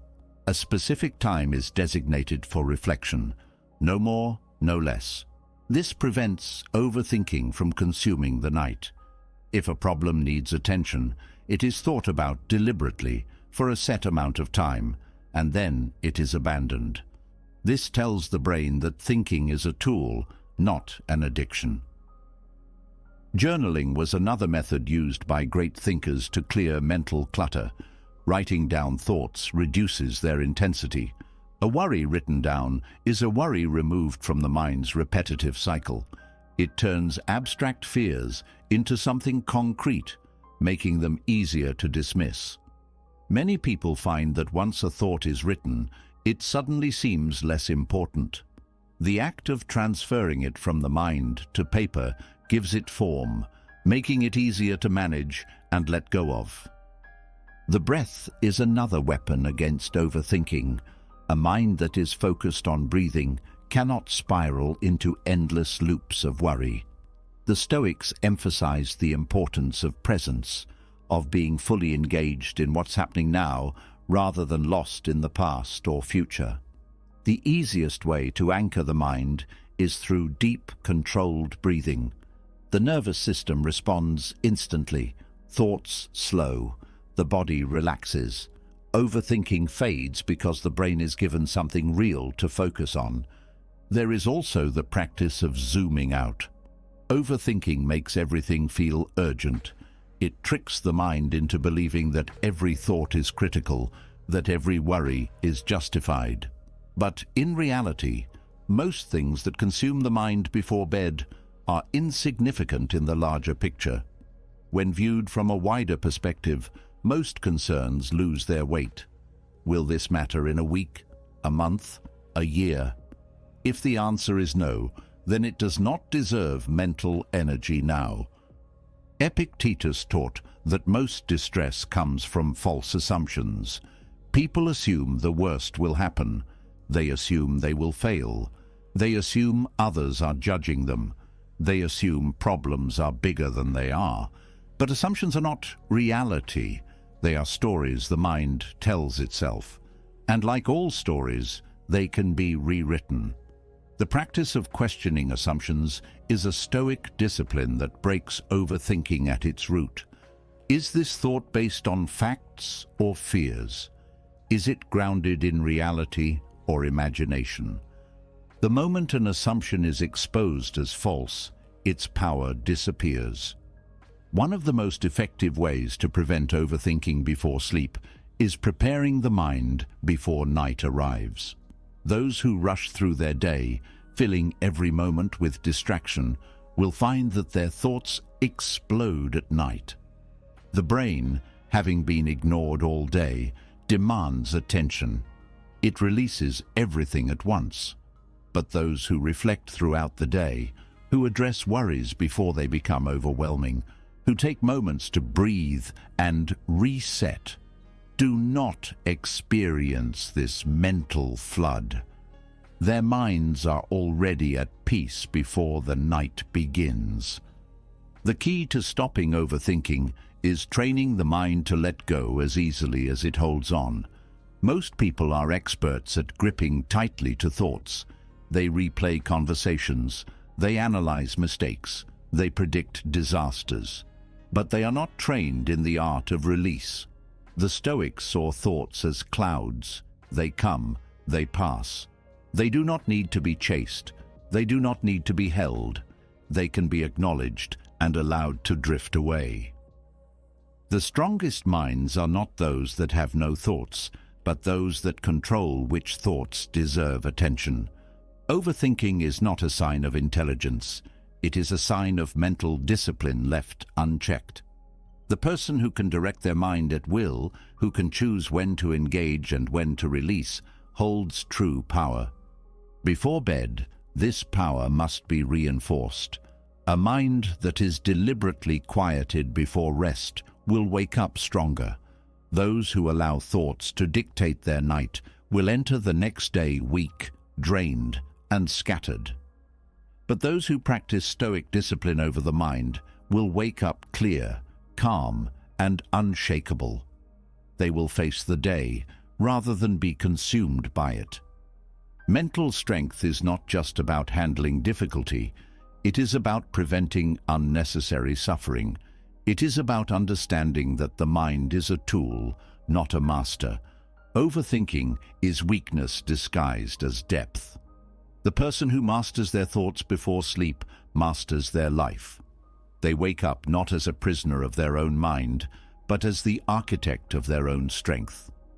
Overthinking before sleep weakens the mind by filling it with unnecessary tension, keeping it locked in endless loops of fear, worry, and regret.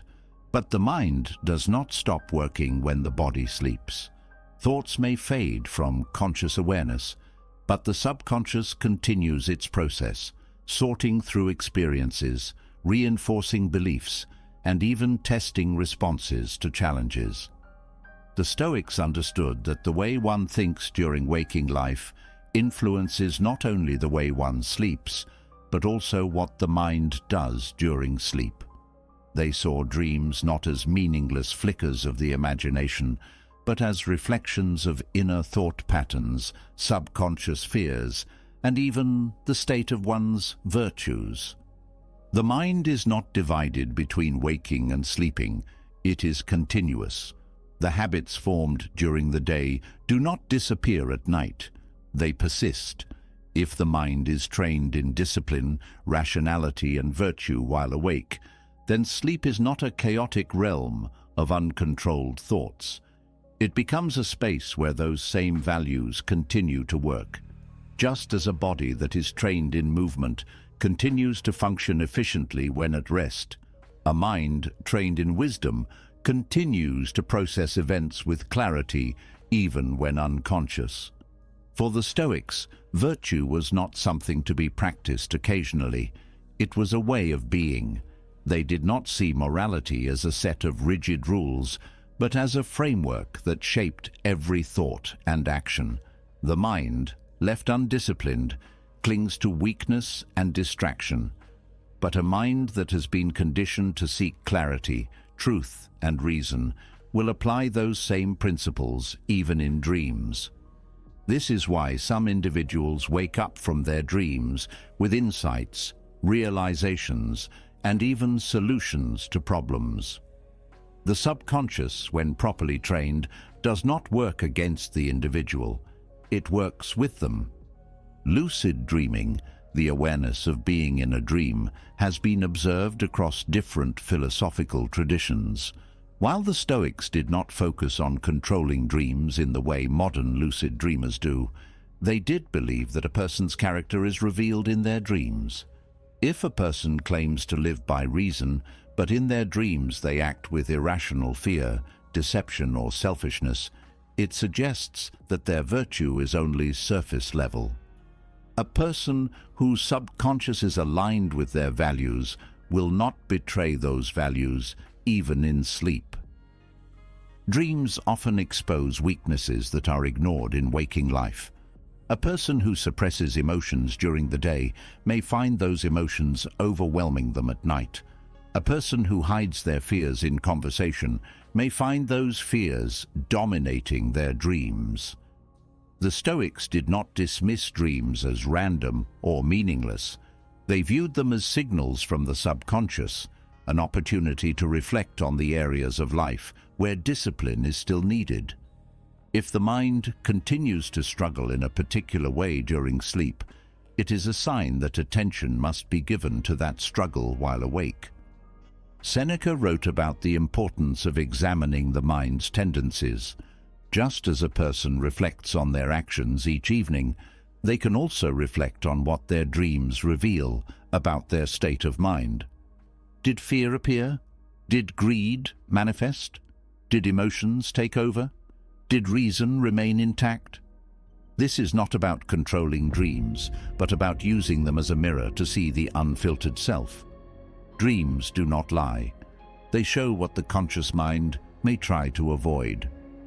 If a person consistently experiences dreams of anger, fear, or regret, it is not the dreams that need to change.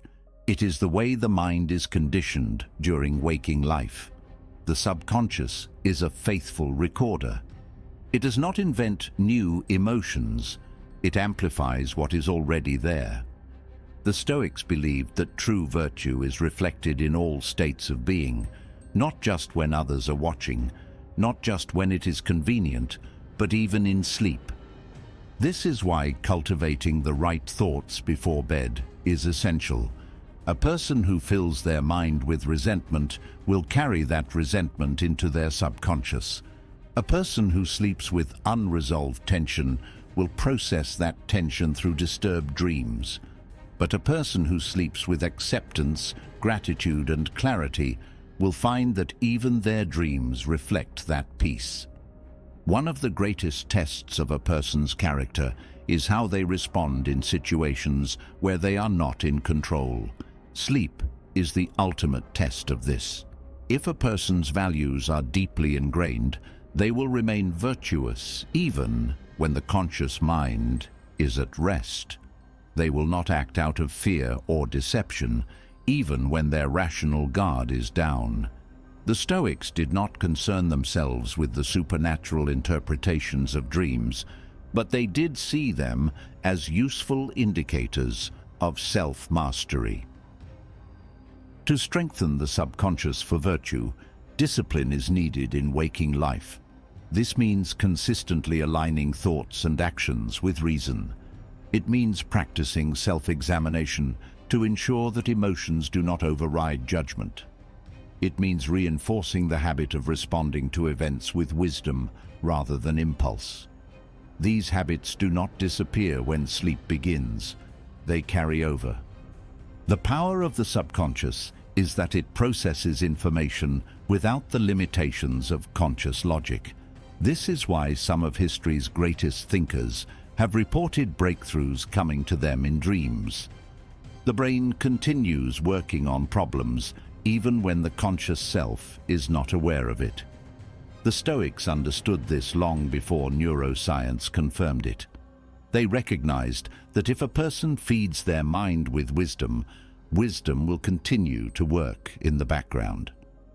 But if a person spends their day indulging in negativity, reacting with impulse, and reinforcing harmful thought patterns, then sleep will be no different. The same anxieties that dominate the day will manifest in distorted ways at night. This is why mental discipline is not just about external behavior. It is about shaping the core of one's mind so that clarity is present even in moments of unconsciousness. The ultimate goal of Stoicism is not to act wise, it is to be wise. It is not to appear calm, but to be calm. It is not to follow virtue for appearance's sake, but to become a person who is naturally inclined toward virtue. This level of transformation does not stop when the eyes close. It continues, silently shaping the mind, even in sleep. Dreams offer a rare opportunity for reflection. They reveal the state of the mind without pretense. If a person experiences dreams filled with panic, anger, or conflict, it is not a punishment, it is a message. It is a sign that the mind is still holding on to unnecessary tension, that discipline is still incomplete. If, however, a person begins to notice that their dreams align with their waking thoughts, that they do not experience extreme reactions or irrational fears, it is a sign that virtue has been internalized. This is the highest level of mental conditioning, not needing reminders, not needing effort, but being so naturally aligned with discipline that even the subconscious mind follows suit. The greatest Stoics did not act with reason. They became reason itself. They did not impose wisdom upon themselves. They lived in such a way that wisdom was automatic. Before sleep, this alignment must be reinforced. The mind must be reminded that there is no need for fear, no need for regret, no need for excessive attachment. The subconscious must be trained just as the conscious mind is trained. Those who take this seriously will find that their dreams do not haunt them. Their nights are not filled with unresolved battles. Their sleep does not drain them, but restores them. To practice virtue in sleep is not about controlling dreams. It is about ensuring that the mind is so well trained in wisdom that even in the absence of conscious effort, it does not stray. This level of mastery is not reached overnight. It is built habit by habit until it becomes second nature. Those who reach this level wake up not confused, not anxious, not uncertain, but clear, strong, and unshaken. The mind does not stop learning when sleep begins. The conscious mind fades, but the subconscious remains active, absorbing patterns, reinforcing habits, and shaping how thoughts and emotions will be processed the next day. The way a person trains their mind during waking hours determines how their subconscious operates when they are no longer aware of it. Stoic philosophy, when deeply internalized, does not just influence conscious choices. It rewires automatic reactions, turning rationality and emotional control into default responses rather than forced efforts. The subconscious is not selective. It absorbs everything it is repeatedly exposed to. It does not distinguish between wisdom and nonsense, between discipline and indulgence. If it is constantly fed negativity, it strengthens negative thinking. If it is surrounded by distractions, it learns to crave them. But if it is trained with clarity, reason, and resilience, it begins to function accordingly. The Stoics knew that a person's habits are not determined by motivation or willpower alone, but by the consistent programming of the mind. Many people struggle with controlling their emotions, not because they lack intelligence or understanding, but because their subconscious has been conditioned to react impulsively. If a person has spent years responding to problems with frustration, then anger becomes automatic. If they have repeatedly indulged in worry, anxiety becomes their default setting. The subconscious operates on familiarity, and whatever is reinforced most often will dictate automatic behavior. This is why temporary motivation fails. It does not reach deep enough to alter these ingrained patterns. The process of reshaping subconscious thinking does not happen through effort alone. It happens passively, through immersion in the right ideas, the right words, and the right thought patterns. If the mind is repeatedly exposed to Stoic principles, especially before sleep, those principles begin to integrate themselves without force, without struggle, without conscious effort. This is not magic. It is how the brain functions. The neural pathways that are used most frequently become stronger, while those that are neglected weaken.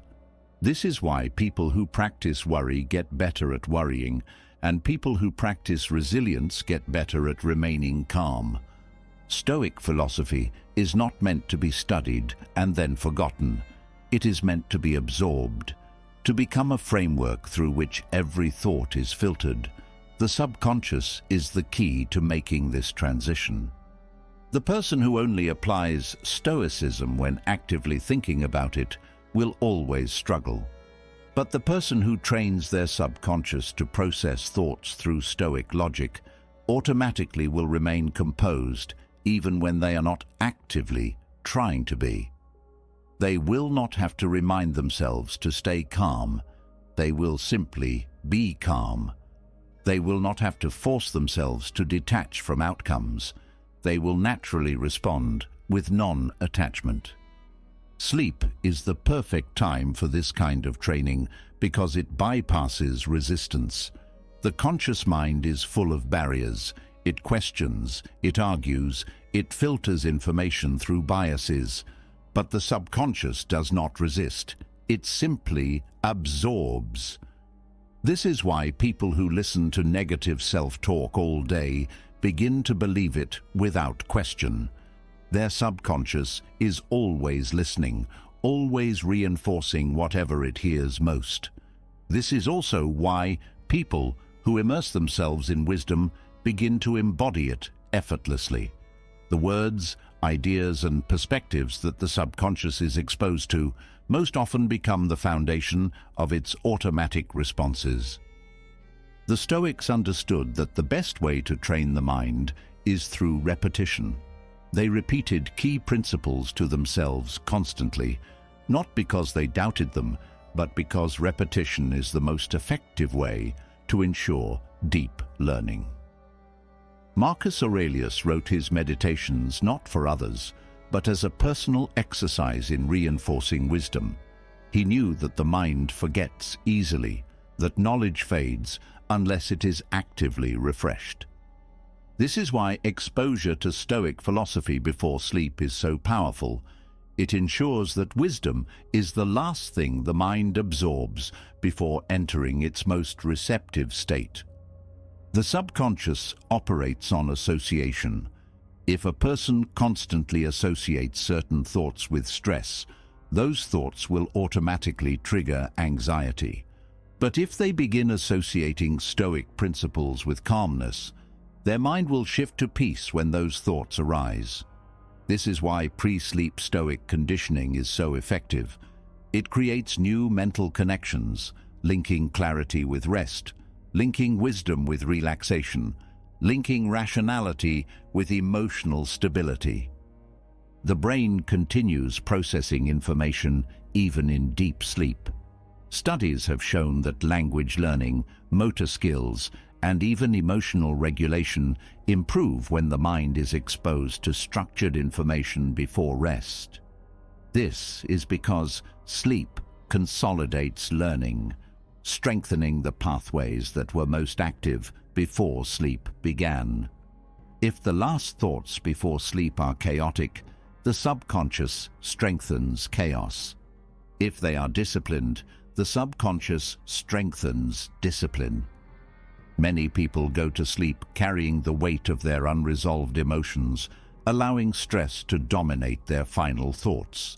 They replay arguments, dwell on uncertainties, and allow their minds to be filled with useless noise. This ensures that when they wake up, they feel just as drained as when they went to bed. But a person who deliberately trains their subconscious with wisdom before sleep wakes up with a mind that is already aligned with reason. They do not start the day trying to regain control over their thoughts. They wake up already composed.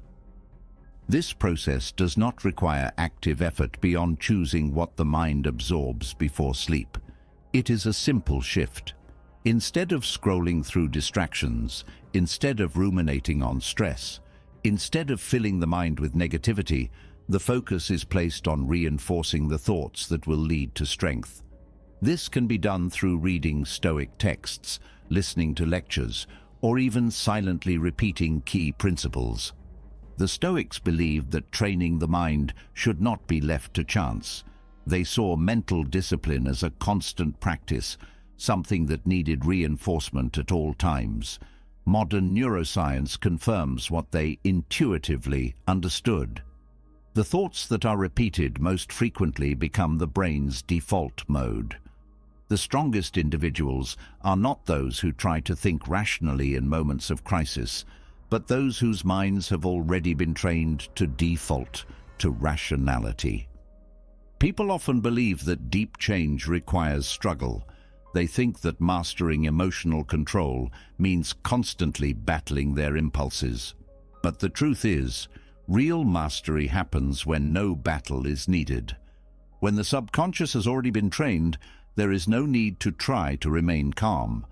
Calmness is the natural response. There is no need to force discipline. Discipline is simply how the mind operates. The key to this level of mastery is consistency. A person cannot expect their subconscious to absorb Stoicism if they only expose themselves to it occasionally. They cannot expect resilience to become their default if they reinforce fear and doubt more often than they reinforce strength. The subconscious will follow whatever pattern is most dominant. The decision must be made to consciously choose what thoughts get reinforced. Some may question whether this method truly works. They may believe that real self-improvement requires active effort at all times, but they misunderstand the nature of the mind. Just as a person does not consciously think about every movement when walking, a person who has trained their subconscious in wisdom does not have to consciously remind themselves to act wisely. It becomes effortless. The more the subconscious is conditioned, the less effort is needed to apply Stoic principles. A person who takes this practice seriously will notice changes that happen subtly at first. They will begin reacting differently to challenges without forcing themselves to. They will start feeling less affected by emotions that once dominated them. Their thoughts will become clearer, their decision-making sharper, and they will realize that they are no longer fighting against their own mind. They are working with it. This transformation does not happen overnight, but it begins the moment a person chooses to direct their subconscious rather than let it be shaped by randomness. Every night presents an opportunity to rewire the mind. Those who take advantage of this will find that Stoicism is not something they practice when they remember. It is something they embody effortlessly, even when they are not awake. The mind is always listening. The question is, what is it being trained to hear? The subconscious mind absorbs everything it is exposed to, reinforcing thought patterns and shaping automatic responses. If it is trained in wisdom, resilience, and clarity, it will function accordingly, even in sleep. But strength is not built in comfort. The ability to remain unshaken in the face of adversity does not come from occasional effort. It is developed through continuous training. The Stoics did not prepare for hardship only when hardship arrived. They trained themselves to be resilient at all times, ensuring that when difficulty struck, they did not collapse under its weight. Mental resilience is not about denying emotions or pretending to be unaffected by struggle. It is about conditioning the mind to handle difficulty without breaking. It is about reinforcing the ability to endure, to think clearly under pressure, and to remain unshaken by external circumstances. This does not happen by accident. It happens through deliberate conditioning, shaping the mind to default to strength rather than weakness. And this process does not stop when sleep begins. The mind is always in training, whether it is being shaped by wisdom or by fear, whether it is strengthening resilience or reinforcing fragility, it is always absorbing patterns. A person who allows their mind to drift into unexamined habits will find themselves unprepared when life demands fortitude. But a person who trains their subconscious for hardship will wake up stronger every day, already prepared for the challenges ahead. Hardship is inevitable.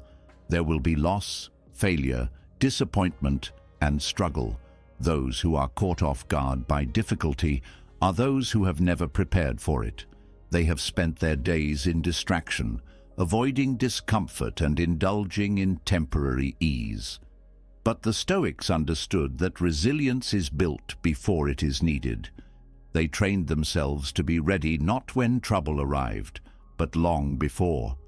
This is why they practiced voluntary discomfort, premeditatio malorum, the premeditation of evils, and mental discipline at all times. They did not wait for pain to strike before learning to endure it. They conditioned themselves daily so that when hardship came, they met it with strength rather than fear. Sleep is the perfect time for this conditioning. The subconscious mind, when properly directed, can be trained to reinforce resilience rather than passivity. If a person allows their mind to absorb weakness before sleep, they will wake up weaker. If they allow their thoughts to dwell on complaints, anxieties, and self-doubt, their mind will become accustomed to these patterns. But if they reinforce the principles of endurance, fortitude, and rational acceptance, these qualities will become deeply ingrained. Training for hardship begins with the recognition that suffering is not the enemy. The mind must be taught to stop resisting discomfort and start using it as fuel. Most people believe that peace is the absence of struggle. But true peace is the ability to face struggle without being consumed by it. It is the ability to wake up knowing that no matter what happens, the mind will remain steady. This is the state the Stoics aimed for. A mind that is not swayed by external forces. A mind that does not break under pressure. A mind that is already prepared for whatever comes. The way to build this resilience is through exposure, through repeated reminders, through constant reinforcement. Just as the body adapts to physical stress through exercise, the mind adapts to difficulty by confronting it, not avoiding it. If hardship is feared, it will always be overwhelming. If it is trained for, it becomes manageable. A person who has already rehearsed their response to difficulty will not be thrown off balance when it arrives. They will meet it with composure, not because they are forcing themselves to stay calm, but because calmness has become their default response. This conditioning can be strengthened by reflecting on the impermanence of all things. When the mind is trained to accept that everything is temporary, pain, failure, success, comfort, it no longer clings desperately to what is fading. The fear of loss weakens because loss is no longer seen as something catastrophic, but as something inevitable and survivable. This understanding does not make hardship enjoyable, but it makes it bearable. It removes the unnecessary suffering that comes from resistance. The mind must also be trained in non-reactivity. Hardship becomes more painful when it is met with panic, but those who train themselves to pause, to observe, to detach from immediate emotional reactions, gain control over their own response. They do not allow external events to dictate their state of mind. This is not suppression, it is mastery. It is the ability to feel without being controlled by feeling. One of the most powerful ways to reinforce this mindset is through mental rehearsal. Just as an athlete prepares for competition by visualizing their movements, a person can prepare for hardship by rehearsing their response to it. Before sleep, the mind can be directed to face challenges in advance, running through scenarios where endurance is needed. This does not mean obsessing over worst-case situations, but training the mind to respond with strength no matter what arises. The subconscious does not argue, it does not resist, it absorbs. If it is given repeated exposure to the idea that all difficulty is survivable, that all hardship is an opportunity for growth, that all discomfort is temporary, then these ideas become embedded. The person who repeatedly reinforces these truths will find that when hardship arrives, they are already prepared. They will not have to scramble to find their strength. They will already have it. Resilience is also built through the practice of simplicity. When the mind is accustomed to needing comfort, needing validation, needing external reassurance, it becomes fragile. But when the mind is trained to require little, to be content with less, to operate independently of luxury or excess, it becomes unshakable.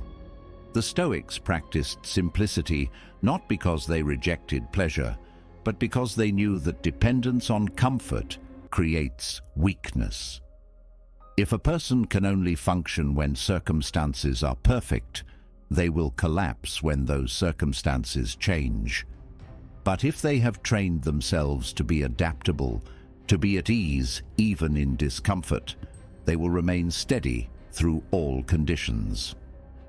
Another key element of resilience training is the rejection of entitlement. The mind that expects ease will always be disappointed. The mind that expects struggle will never be caught off guard. When the subconscious is trained to understand that nothing is owed, that life is not designed to be fair, that hardship is not an exception but a rule, then it stops reacting with surprise or frustration. It stops wasting energy on complaints. It shifts into problem-solving mode rather than victim mode. This kind of mental toughness is not reached through theory alone. It must be experienced, reinforced, practiced daily. Sleep does not have to be a passive escape from reality. It can be a continuation of training. If the last thoughts before sleep are of strength rather than fear, clarity rather than confusion, acceptance rather than resistance, then the subconscious will strengthen those qualities overnight. It will absorb them as truth. It will make them the new default. The goal is to wake up each morning with a mind that is already prepared, not struggling to regain focus, not trying to summon motivation, but already clear, already disciplined, already resilient.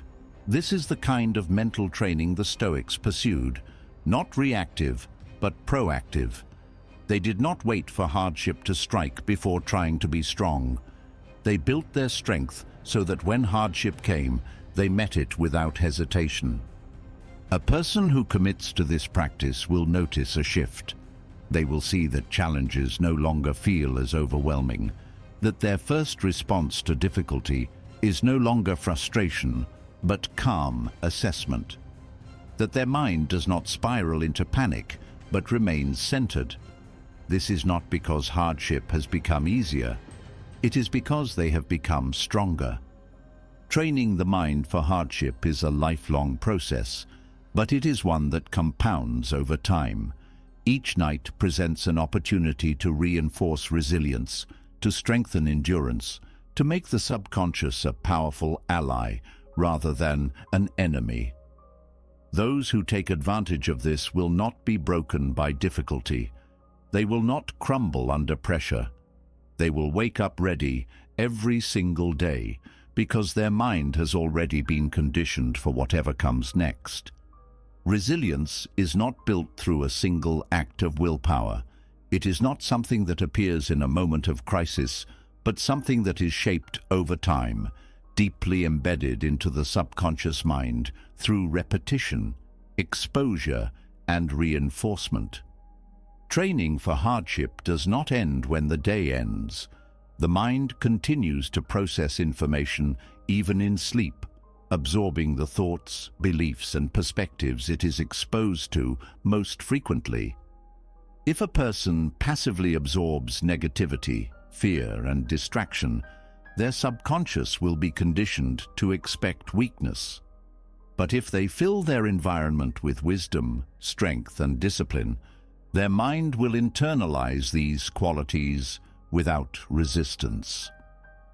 This is where the power of Stoic audio affirmations during sleep becomes a tool for transformation. The subconscious does not sleep. It continues absorbing, reinforcing, and reorganizing thoughts throughout the night. When exposed to strong, rational, and disciplined ideas during sleep, the mind absorbs them deeply, bypassing the resistance that often exists when awake. A person may consciously agree with Stoic principles, but unless those principles reach the subconscious level, they will not become second nature. Passive listening ensures that these ideas penetrate beyond surface-level understanding, shaping thought patterns, emotional responses, and decision-making at the deepest level. The reason audio affirmations work is because the subconscious mind is highly suggestible during sleep. Studies on neuroplasticity show that repeated exposure to specific thoughts and concepts rewires the brain's automatic responses.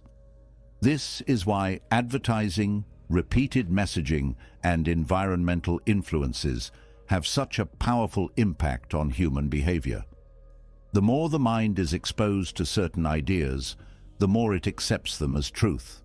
If the messages are chaotic, they create confusion. If they are rooted in discipline and reason, they create stability. The mind, when left untrained, will absorb whatever is presented to it without question. This is why it is essential to be deliberate about what is allowed to shape subconscious beliefs. Stoic philosophy is based on mental discipline, rational detachment, and emotional control. These principles must be repeated, reinforced, and practiced consistently. If a person only engages with them consciously for a few minutes a day, but spends the rest of their time absorbing distractions, the subconscious will not integrate Stoic wisdom deeply. But if the mind is immersed in Stoic affirmations during sleep, these principles become automatic. They shift from something that must be remembered to something that is instinctive.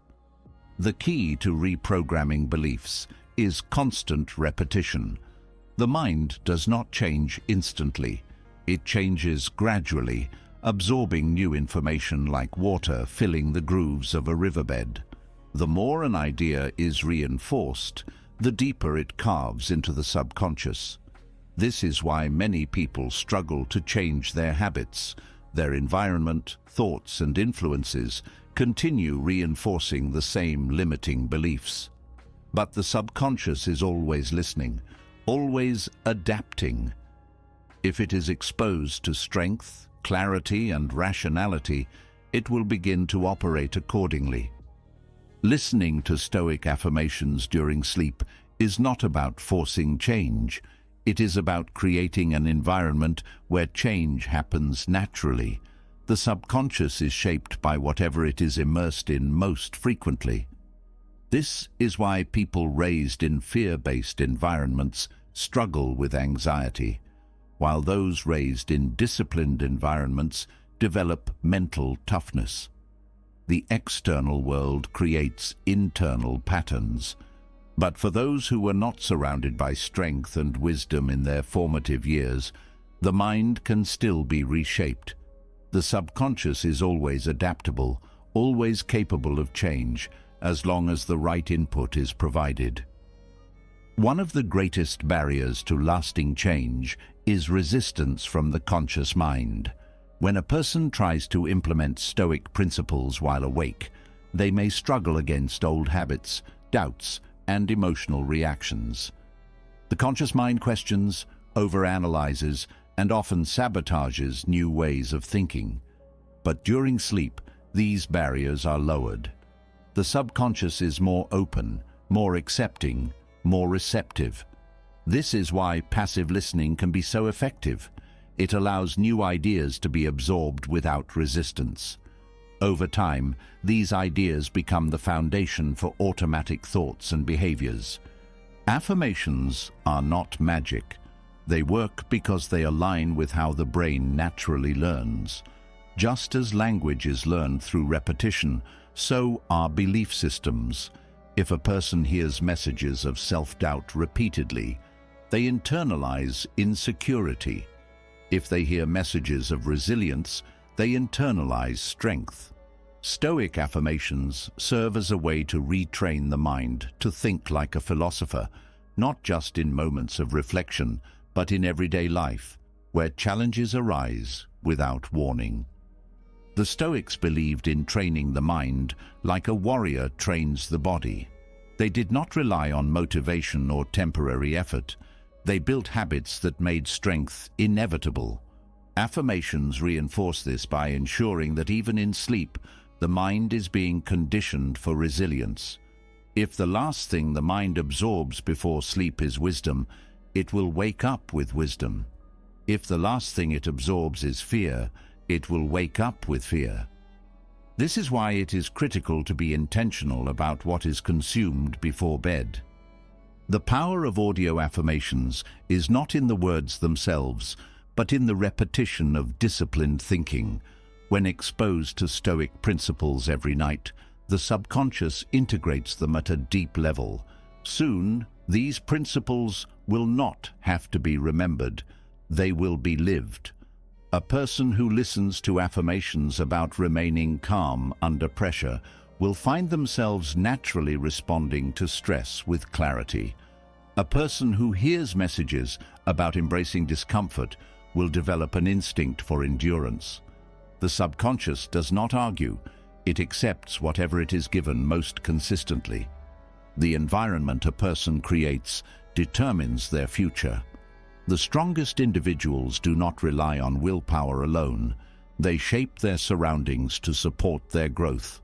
Just as an athlete structures their diet, training, and recovery for peak performance, a philosopher structures their mental environment to support wisdom. Passive listening to Stoic affirmations is part of this structure, ensuring that even in sleep, the mind is being refined. The impact of this practice becomes clear over time. A person who repeatedly reinforces Stoic thinking will wake up feeling more in control of their emotions. They will notice that their reactions to stress are different, that their first instinct is no longer fear, but rational assessment. They will find that their self-talk has shifted, that their doubts have weakened, that their ability to detach from unnecessary suffering has strengthened. These changes are not forced. They are the result of consistent exposure to discipline. The subconscious is always learning. The only question is what it is learning from. If it is absorbing wisdom, it will operate with wisdom. If it is absorbing weakness, it will default to weakness. There is no neutral input. Everything that enters the mind leaves an imprint. The strongest individuals understand this and take control of their environment, ensuring that their subconscious is being shaped with intention, clarity, and resilience. This is why passive listening is not a small practice. It is a foundational tool for long-term mental strength. It removes the need for constant effort by making wisdom the natural default. The person who commits to this will find that over time, they no longer have to remind themselves to be stoic. They will not have to consciously fight their emotions. Their subconscious will already be aligned with the principles of strength, making rationality effortless. Mastery is not about force. It is about conditioning. Those who take control of what their subconscious absorbs will wake up stronger, not because they struggled to be strong, but because strength became their nature. The way a person wakes up sets the tone for everything that follows. The first thought upon opening the eyes determines whether the mind begins with clarity or chaos, whether the day starts with discipline or distraction. Those who have trained their subconscious in Stoic principles during sleep do not wake up by chance. They wake up with purpose. The mind that has absorbed wisdom throughout the night does not stumble into the day uncertain. It steps forward with conviction. Most people wake up reacting. They let external circumstances dictate their mood before they have even left their bed. They check messages, scroll through distractions, and allow the world to pull them in 100 directions before they have even taken a deep breath. This is the habit of those who live passively, controlled by whatever stimulus demands their attention first. But a mind that is trained in Stoicism wakes up already prepared. It does not rush into the noise. It takes control from the first moment. The Stoics understood that the morning is not just a transition from sleep to wakefulness. It is the foundation upon which the rest of the day is built. The way a person starts the morning determines whether they remain composed or scattered, whether they meet challenges with resilience or hesitation. Marcus Aurelius began his day by reminding himself of the nature of the world, preparing his mind for whatever lay ahead. He did not wait for difficulty to arise before conditioning his thoughts. He trained himself before the battle began, ensuring that no external force could disrupt his inner stability. Waking up like a Stoic means starting the day with intention, not impulse. It means recognizing that the first thought of the morning is a choice. The mind can either be directed towards strength or left vulnerable to whatever emotions happen to arise. Those who train themselves to begin each day with clarity do not have to regain control later. They do not have to fight against distraction or wrestle with their emotions. They have already decided, before taking a single step, that their mind will remain steady. This does not happen by accident.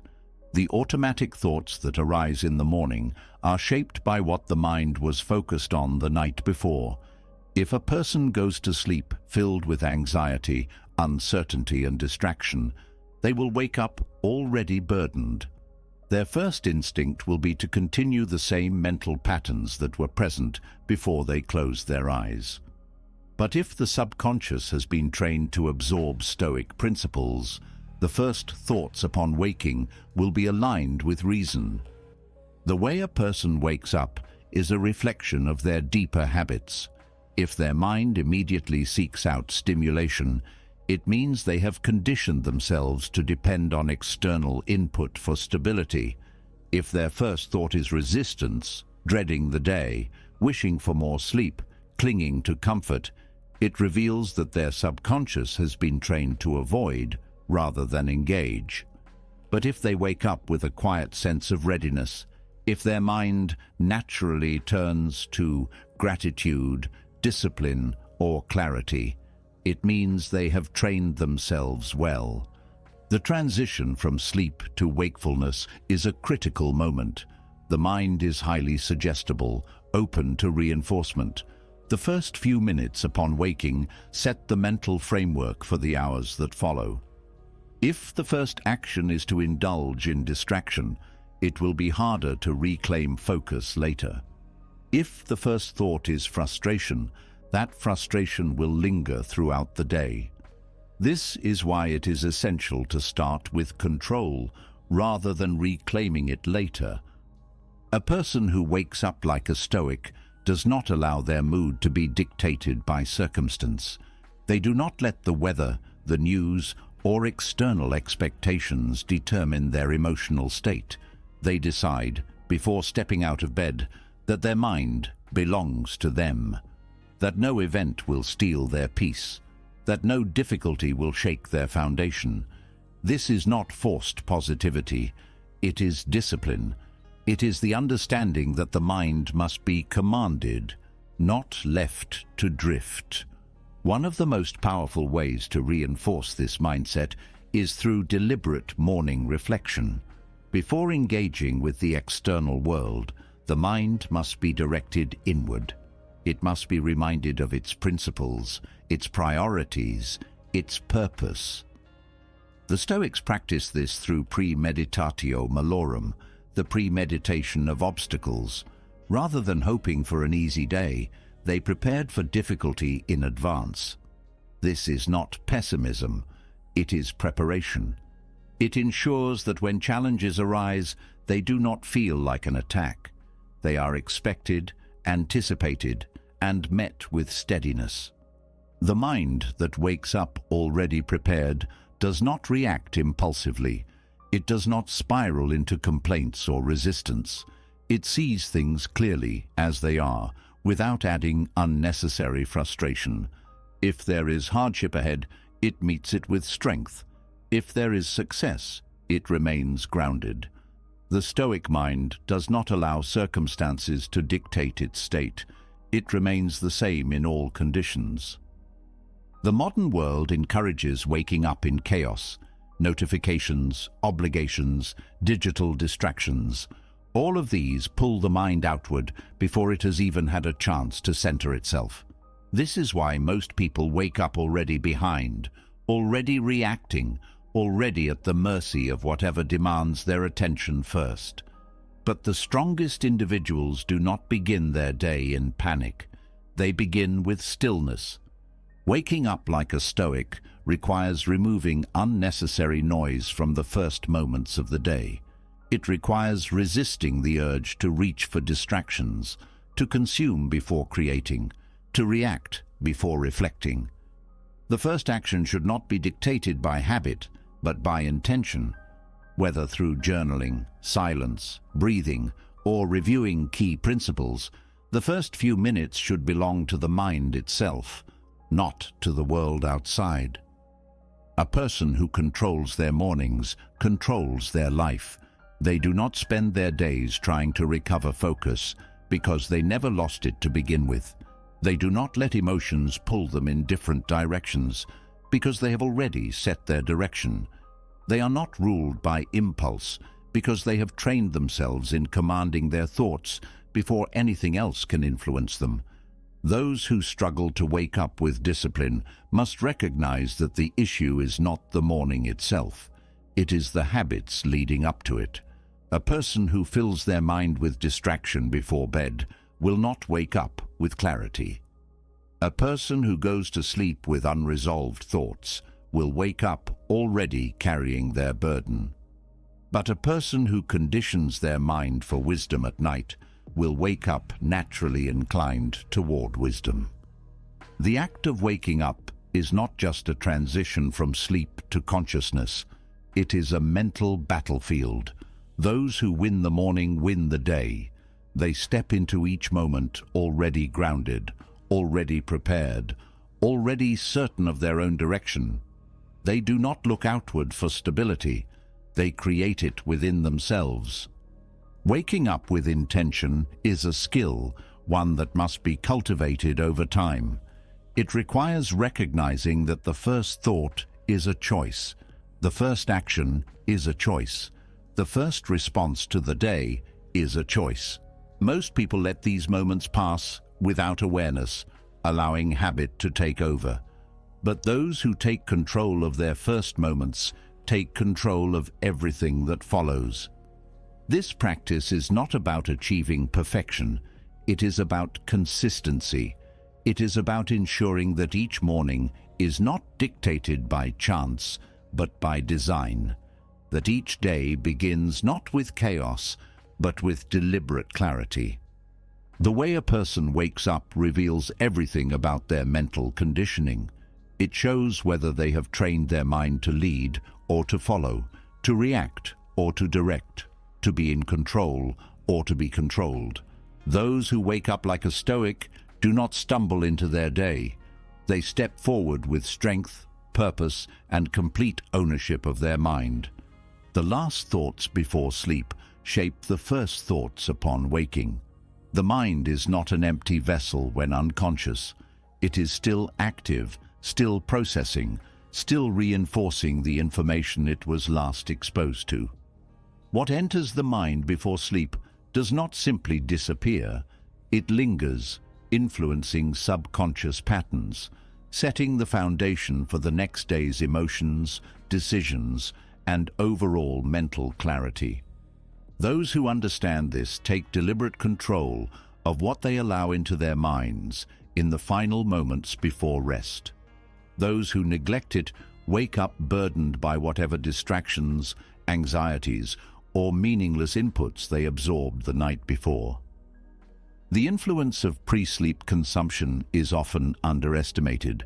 People assume that whatever they watch, read, or think about before bed is forgotten by morning, but the subconscious is always listening.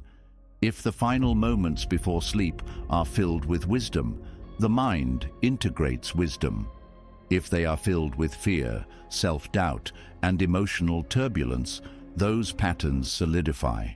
The brain is highly impressionable in the moments leading up to sleep. It's in a state of transition, moving from wakefulness to deeper levels of subconscious processing. This is why what is absorbed in this time does not merely fade, but becomes reinforced in ways that are difficult to undo. Stoic growth is not about random moments of insight. It is about consistent conditioning, daily reinforcement of principles that strengthen resilience, discipline, and mental clarity. The content a person consumes before sleep either supports this conditioning or weakens it. Those who fill their minds with distractions, pointless entertainment, or emotionally charged content before bed do not just waste time, they actively program their subconscious to function chaotically. They reinforce mental habits that are reactive rather than rational.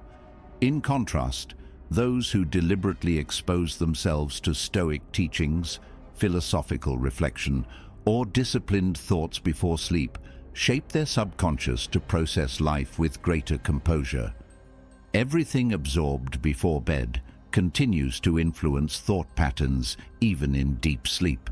Studies on neuroplasticity show that the brain consolidates information during rest, strengthening the neural pathways that were most active before sleep began. This means that whatever is reviewed, contemplated, or consumed in the final moments of the day is prioritized for retention. If the last thoughts are structured, clear, and rooted in wisdom, the mind strengthens those pathways. If they are scattered, anxious, or emotionally charged, the mind reinforces those reactions instead. Many people unknowingly sabotage their mental clarity by consuming content that agitates the nervous system before sleep. Arguments, sensationalized news, social media distractions, and mindless scrolling do not simply disappear when the screen is turned off. They leave residue. They create tension.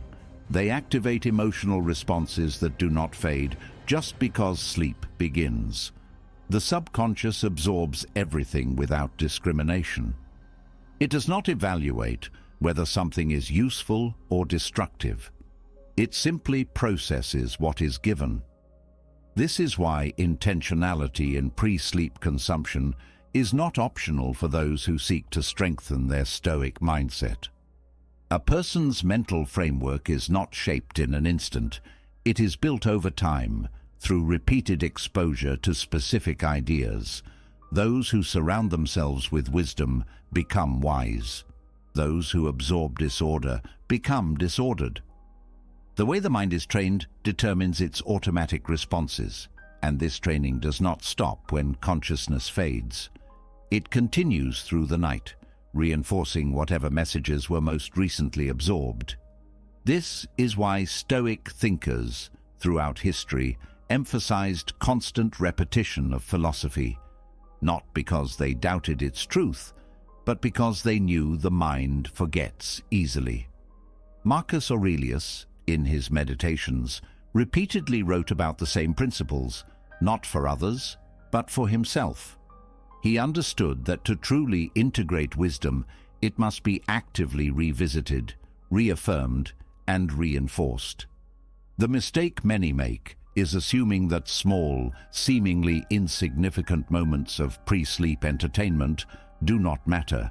They believe that a few minutes of distraction, negativity, or indulgence will not affect their deeper mental conditioning. But the subconscious does not distinguish between important and unimportant input. It takes everything in.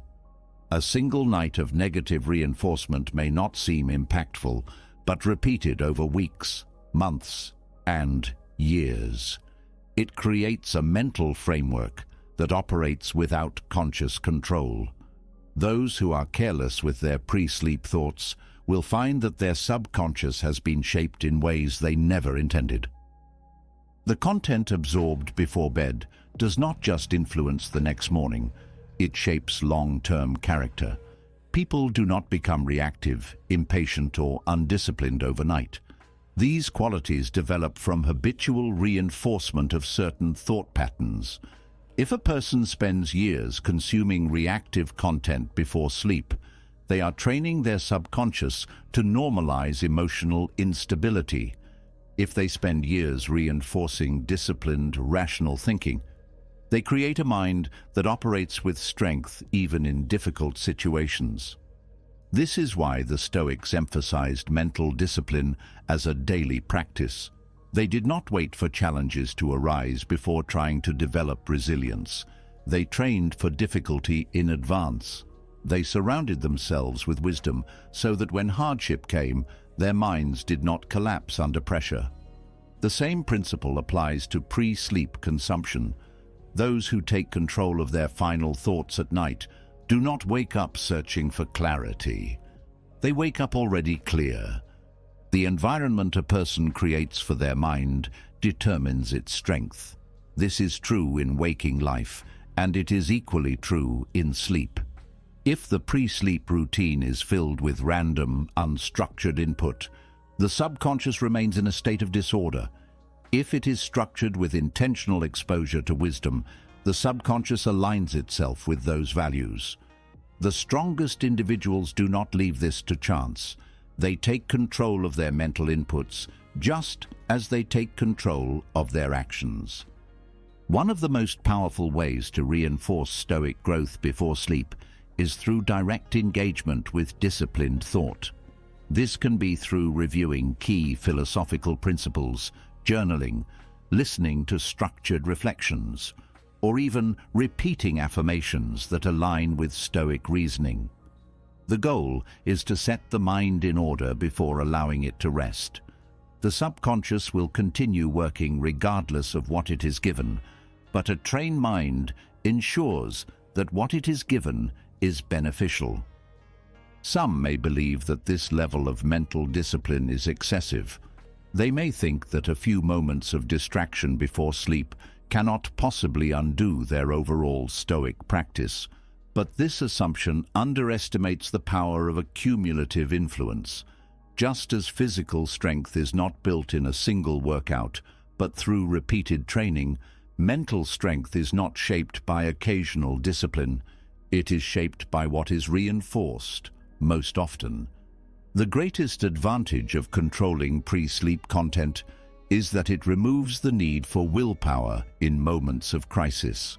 Those who have trained their subconscious to absorb wisdom automatically will not have to remind themselves to think rationally under stress. Their mind will already function that way. They will not have to fight against their emotions because their emotional framework will already be aligned with resilience. Stoicism is not about forcing oneself to be strong in the moment. It is about creating a mind that is already strong before the moment arrives. This strength does not come from occasional effort. It comes from consistent reinforcement of principles that support mental stability. This reinforcement happens most effectively when the conscious mind is at rest and the subconscious is fully receptive. The choice of what to absorb before sleep is not a small decision. It is a direct investment in the quality of thought, the stability of emotions, and the ability to remain unshaken by external events. Those who take this practice seriously will notice that over time, their mental responses change effortlessly. They will find that their first thoughts upon waking are clearer, that their instinctive reactions to stress are more measured, that their ability to detach from unnecessary suffering has strengthened. None of this happens by accident. The mind becomes what it is exposed to most frequently. Those who allow randomness to shape their subconscious will live with unpredictable, inconsistent mental patterns. Those who structure their input with intention will develop a mind that operates with clarity and discipline, not because they force it to, but because they have trained it to function that way. This is not about perfection. It is about deliberate conditioning. It is about ensuring that the final moments before sleep are not wasted, but are used as an opportunity to reinforce the principles that build an unshakable mind. Those who master this practice will not wake up at the mercy of their emotions. They will not start their days searching for strength. They will wake up already strong because they have ensured that their mind never stops training, even in sleep. The mind is always absorbing, always adapting, always reinforcing the patterns it is most frequently exposed to. If it is trained in discipline, it becomes disciplined. If it is fed with distraction, it becomes scattered. Strength is not something that appears in moments of need. It is something that is built long before it is required. Those who wait for difficulty to arise before developing resilience will find themselves unprepared. Those who build their mental foundation consistently will find that they do not need to summon strength. It is already there. A fortress does not crumble under pressure because it was designed to withstand attacks. A strong mind is no different. It must be reinforced with unshakable principles, trained to remain steady, and conditioned to resist external disturbances. This training does not only happen in waking hours, it continues through the night, during sleep, when the subconscious mind is most receptive to new programming. The way the brain is structured during these hours determines the emotional stability of the following day. Those who neglect this conditioning will wake up vulnerable to whatever influences cross their path. Those who treat the mind like a fortress will wake up with control over their reactions, emotions, and thoughts. Mental conditioning is not a passive process. It requires deliberate reinforcement of clarity, logic, and perspective. It means choosing what thoughts the mind dwells on, what emotions are allowed to persist, and what beliefs are embedded into the subconscious. The brain does not function randomly.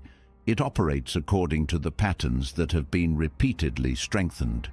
This is why certain individuals remain calm under stress, while others panic. It is not an inherent trait. It is the result of consistent training. Those who have taught their minds to remain unaffected by external chaos will not need to remind themselves to be strong. They will already be strong. Stoicism is not about suppressing emotion, but about ensuring that emotion does not take control. It is about recognizing that most disturbances come not from external events, but from the interpretation of those events. A person who has trained their mind to see things clearly will not suffer unnecessarily. They will not allow their energy to be consumed by trivial matters. They will meet challenges without hesitation, not because they are forcing themselves to be strong, but because strength has become their natural state. This level of control is not achieved by chance. It is a result of repeated exposure to disciplined thinking, especially when the conscious mind is at rest and the subconscious is fully engaged. Before sleep, the mind is highly impressionable. Whatever it absorbs in this time shapes its automatic responses. If it is given disorder, it will wake up unsettled. If it is given rationality, it will wake up steady. The subconscious does not evaluate, it simply reinforces. If it is left untrained, it will default to whatever emotions and impulses arise naturally. If it is conditioned with structured thought, it will function with precision, focus, and calm. A fortress is not built overnight, but it is maintained through daily reinforcement. The mind must be guarded, not only against external negativity, but against internal weakness. Doubt, fear, frustration. These emotions only have power if they are given space to grow. The person who learns to train their thoughts before sleep ensures that these emotions do not take root. They create a mental environment that is impenetrable to unnecessary suffering. They do not allow their subconscious to be shaped by randomness. They dictate its direction with intention. Mental conditioning is a process of replacing reactive patterns with rational ones. Most people allow their minds to be influenced by every passing thought, every external circumstance, every fleeting emotion. They don't filter what enters their mental space. But the Stoic mind is selective. It does not entertain every thought that arises. It does not allow temporary emotions to shape its long-term outlook. It removes the unnecessary and reinforces only what is essential. This ability to separate what matters from what does not is what makes a fortress impenetrable. It is what makes a mind unshakable. The way the mind is trained before sleep determines the quality of the next day. A mind that is filled with frustration, regret, or distraction will carry those emotions forward. A mind that is reinforced with clarity, gratitude, and focus will wake up already aligned with strength. This is why the final moments before sleep should not be wasted on mindless consumption. They should be used as a period of fortification. The subconscious will continue processing, whether directed or not. The question is whether it will be processing chaos or wisdom. The greatest advantage of mental conditioning is that it eliminates the need for effort in moments of difficulty. Those who have trained themselves to remain calm do not need to remind themselves to be composed when adversity strikes. Their response is already automatic. Their foundation is already set. They do not react emotionally because emotional reactivity is no longer their default state. They do not waste energy on what they cannot control because their mind has already been conditioned to focus only on what is within their power. Those who do not train their minds before sleep are leaving their mental stability to chance. They are allowing their subconscious to be shaped by whatever random emotions happen to be present, but those who take control of this process ensure that their mind does not wake up weak. They ensure that their thoughts do not drift aimlessly.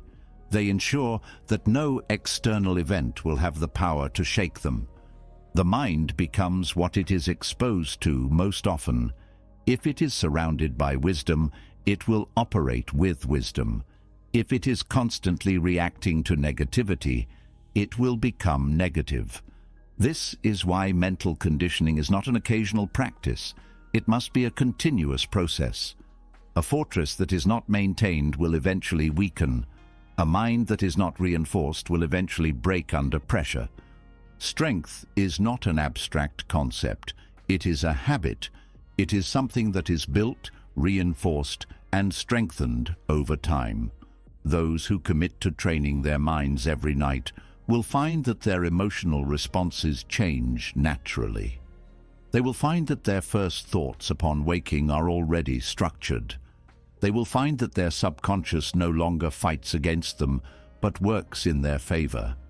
They will not have to struggle to remain disciplined. Their mind will already be conditioned to function with discipline.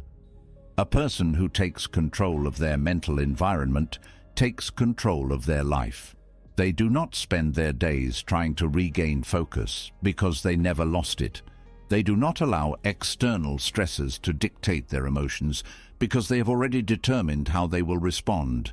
They do not break under pressure because they have already prepared for it. The subconscious mind is always working. It is always reinforcing the patterns it is given. Those who understand this do not waste time hoping for resilience. They build it deliberately. They ensure that their mind is being shaped on their terms, not on the terms of the world around them. They wake up strong, not because they force themselves to be strong, but because they have eliminated every habit that weakens them. The practice of mental conditioning before sleep is not difficult. It does not require force. It only requires consistency. It requires removing unnecessary distractions, avoiding mindless consumption, and replacing random input with structured thought. The subconscious will do the rest. It will take what it is given and reinforce it. Those who give it chaos will wake up with chaos. Those who give it wisdom will wake up with wisdom. This is why the strongest minds do not leave their subconscious programming to chance. They take control of their thoughts, their emotions, and their focus long before the moment of challenge arrives. They build their fortress in advance. They ensure that no matter what the day brings, they will meet it with absolute clarity, discipline, and composure. Mastery of the mind is not about forcing change in the moment, but about structuring life in a way that makes growth inevitable. Strength is not built during moments of difficulty. It is built before difficulty arrives. Resilience is not something that can be switched on at will. It is something that must be conditioned, reinforced, and repeatedly cultivated. Those who wait until adversity strikes before developing mental toughness will always be unprepared. Those who integrate a structured system for strengthening their mind, especially before sleep, wake up every day with greater clarity, stability, and control. The subconscious does not rest. It continues working, processing and shaping automatic patterns long after consciousness fades.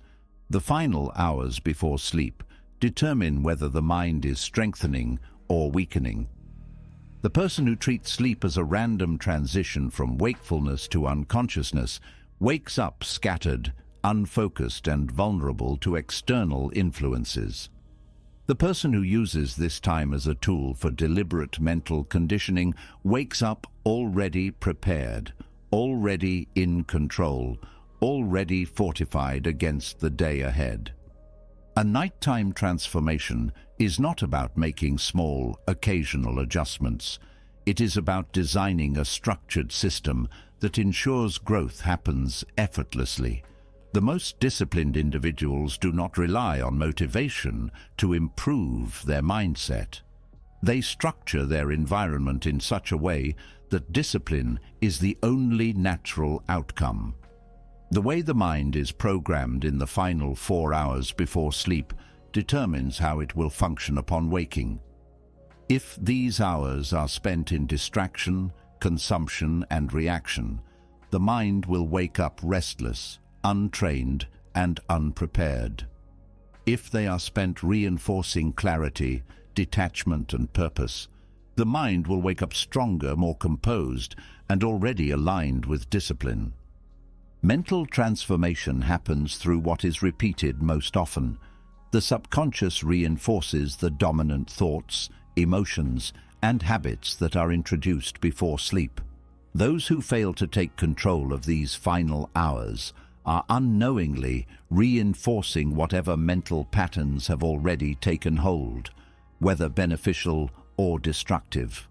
Those who treat this time as an opportunity to recalibrate, reinforce wisdom, and strengthen their mental framework wake up each morning more disciplined than the last. The mind must be guided, not left to drift.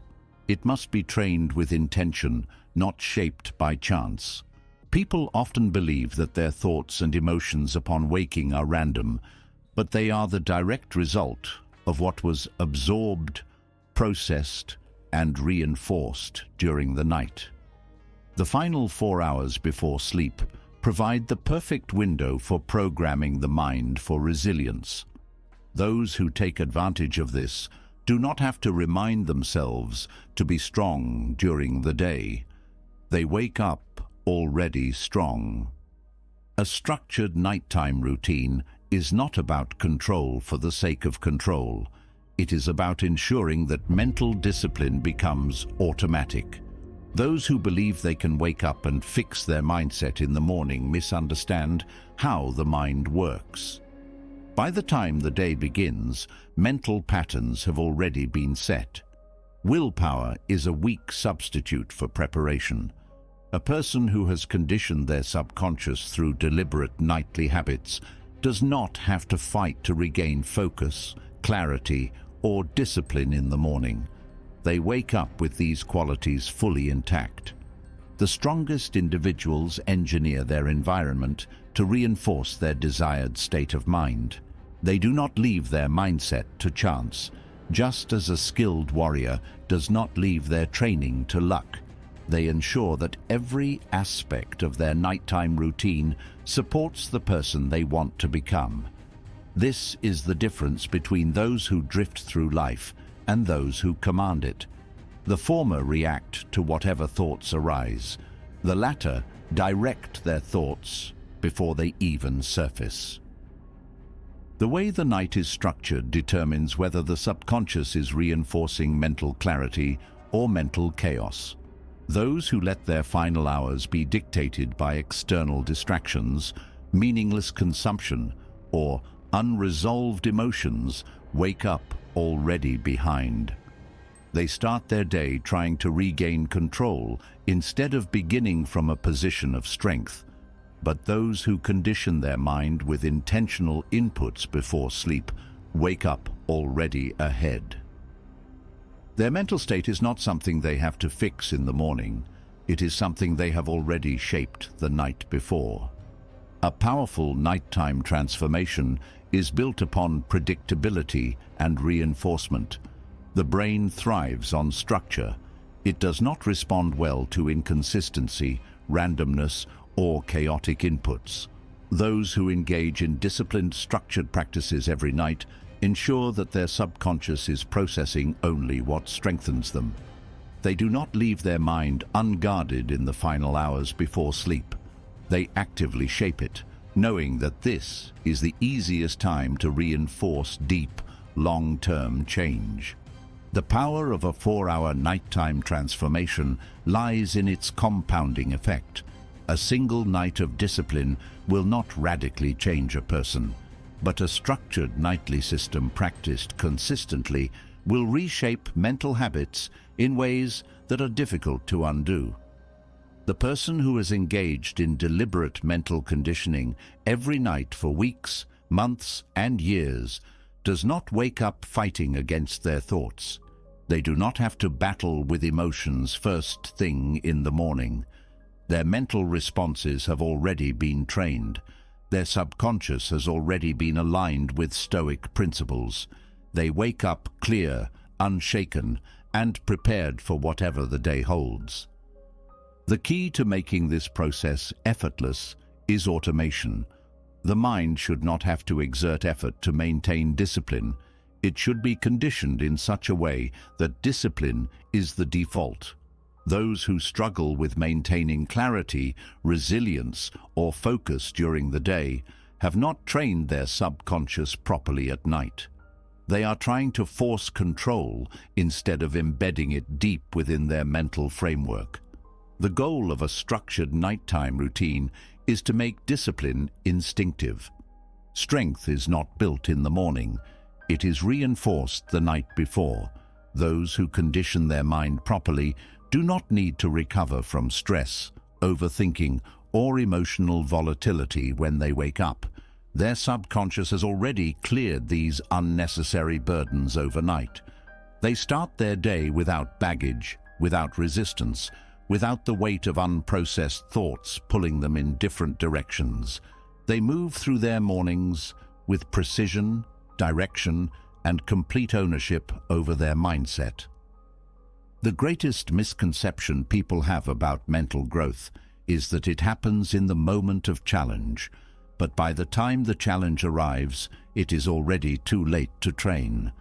The mental framework is either strong enough to handle adversity or it is not. Those who have structured their night properly do not need to remind themselves to stay composed in moments of difficulty. They already function that way. A structured 4-hour nighttime transformation is about removing the need for conscious effort. Those who treat sleep as an opportunity for growth wake up mentally sharper, emotionally steadier, and more aligned with their principles. Those who neglect this opportunity find themselves reacting, adjusting, and struggling to gain clarity after the day has already begun. The ability to wake up stronger every day is not a mystery. It is the result of deliberate pre-sleep conditioning. Those who master this process will not find themselves repeating the same cycles of distraction, frustration, and lack of control. They will find that their default mental state has been completely rewritten. They will not have to search for discipline. They will wake up already disciplined. They will not have to fight against weakness. They will wake up already fortified. The difference between those who drift through life and those who command it is how they structure their mind in the final hours before sleep. The subconscious is always learning, always reinforcing, always reshaping itself according to what it is given. Those who take control of this process will wake up each day stronger, clearer, and unshakable, not because they forced it, but because they structured their life in a way that made it inevitable. The true nature of a person is not revealed in the moments they perform for others. It is not seen in public displays of discipline or in words spoken with confidence. It is found in the quiet moments, in the routines carried out when no one is watching, in the patterns of thought that surface before sleep. Character is not what a person claims to be. It is what they repeatedly do when external validation is absent. The way a person spends their final hours before bed is a mirror reflecting their true level of self-control, their priorities, and their deepest mental habits. It is easy to claim discipline during the day when responsibilities, obligations, and expectations keep the mind engaged. But when the day slows down and there are no immediate demands, the real test begins. The person who lacks internal structure drifts into distraction, indulgence, or meaningless activity. The person who has trained their mind to operate with clarity and focus does not suddenly abandon discipline when night falls. The Stoics understood that virtue is not selective. It does not apply only when it is convenient. It is an ongoing practice reinforced in every moment, especially in the solitude of the night. The habits carried out before sleep determine more than just how a person feels in the morning. They reveal how much control they have over their own impulses. If the final hours of the day are spent mindlessly scrolling, indulging in negative emotions, or allowing thoughts to spiral into anxiety, it is not an accident. It is a reflection of how the mind has been conditioned. A person's nighttime habits show whether they are actively strengthening their character or passively allowing it to decay. The greatest challenge is that nighttime habits do not feel urgent. There is no immediate consequence for staying up too late, consuming useless information, or avoiding meaningful reflection. Unlike the pressures of the daytime, where deadlines and obligations force action, the night provides an illusion of freedom. But what a person does with this freedom reveals whether they are truly in control of themselves or merely avoiding discomfort. Those who have mastered themselves do not need external pressure to act with discipline. They maintain it even in moments where there is no consequence for breaking it. The reason nighttime habits expose true character is because they are often driven by instinct rather than intention. A person might maintain order during the day because their environment demands it. But at night, when external structure fades, their default tendencies emerge. If their default is to seek comfort, avoid effort, and escape through entertainment, it is clear that they have not yet built an internal framework strong enough to sustain discipline on its own. If their default is to reflect, to reinforce wisdom, to prepare their mind for the next day with clarity, then they have developed a foundation that does not require external reinforcement. A person can tell themselves they are patient, but if their final hours are filled with frustration and restlessness, their habits tell a different story. They can claim to be focused, but if they cannot sit in stillness without reaching for distractions, their actions reveal a lack of mastery. The mind that has been conditioned to operate with strength does not abandon that strength simply because the day is over. It does not fluctuate based on circumstance. It remains steady, regardless of whether there is an immediate reason to be disciplined or not. The way a person interacts with their own thoughts at night also reveals their relationship with themselves. Those who cannot sit in silence before bed often struggle with facing their own mind. They fill their final moments with noise not because it adds value, but because they are uncomfortable with stillness. They avoid reflection because it forces them to confront their own weaknesses. But those who have cultivated a mind that is aligned with reason do not fear solitude. They do not need distractions to escape from themselves. Their thoughts are not a source of suffering, but a tool for refinement. The strength of a person's character is directly tied to how well they manage themselves when there is no one to enforce discipline. It is easy to follow a structured routine when the world is awake, when obligations keep the mind focused. But when there is no longer a structure imposed by the outside world, the question becomes clear. Has discipline truly been internalized, or was it only present because external factors demanded it? A person who has mastered their mind will not allow their nighttime habits to contradict their values. They will not let exhaustion justify weakness. They will not allow boredom to erode their standards. The most dangerous assumption a person can make is that small nightly indulgences are harmless. That what happens in the quiet hours of the evening does not matter as much as what happens during the structured hours of the day. But every habit, no matter how small, is a vote for the kind of person a person is becoming. The way a person handles their final moments of the day determines how they will handle their future. The person who repeatedly trades discipline for comfort is not just making an isolated decision. They are programming their mind to seek escape rather than growth. And over time, this conditioning becomes difficult to undo. The Stoics were not concerned with what was easy or pleasurable. They were concerned with what was necessary for the development of character. If something weakened the mind, it was eliminated. If something reinforced resilience, it was practiced with intention. This is why they emphasized self-examination at night, not as an occasional practice, but as a daily discipline. They understood that nighttime habits do not just reflect character, they shape it. Each evening is an opportunity to either build strength or allow it to decay. A person who truly values self-improvement does not tolerate habits that weaken them, no matter how insignificant they may seem. They do not excuse poor choices simply because they are tired or because no one will notice.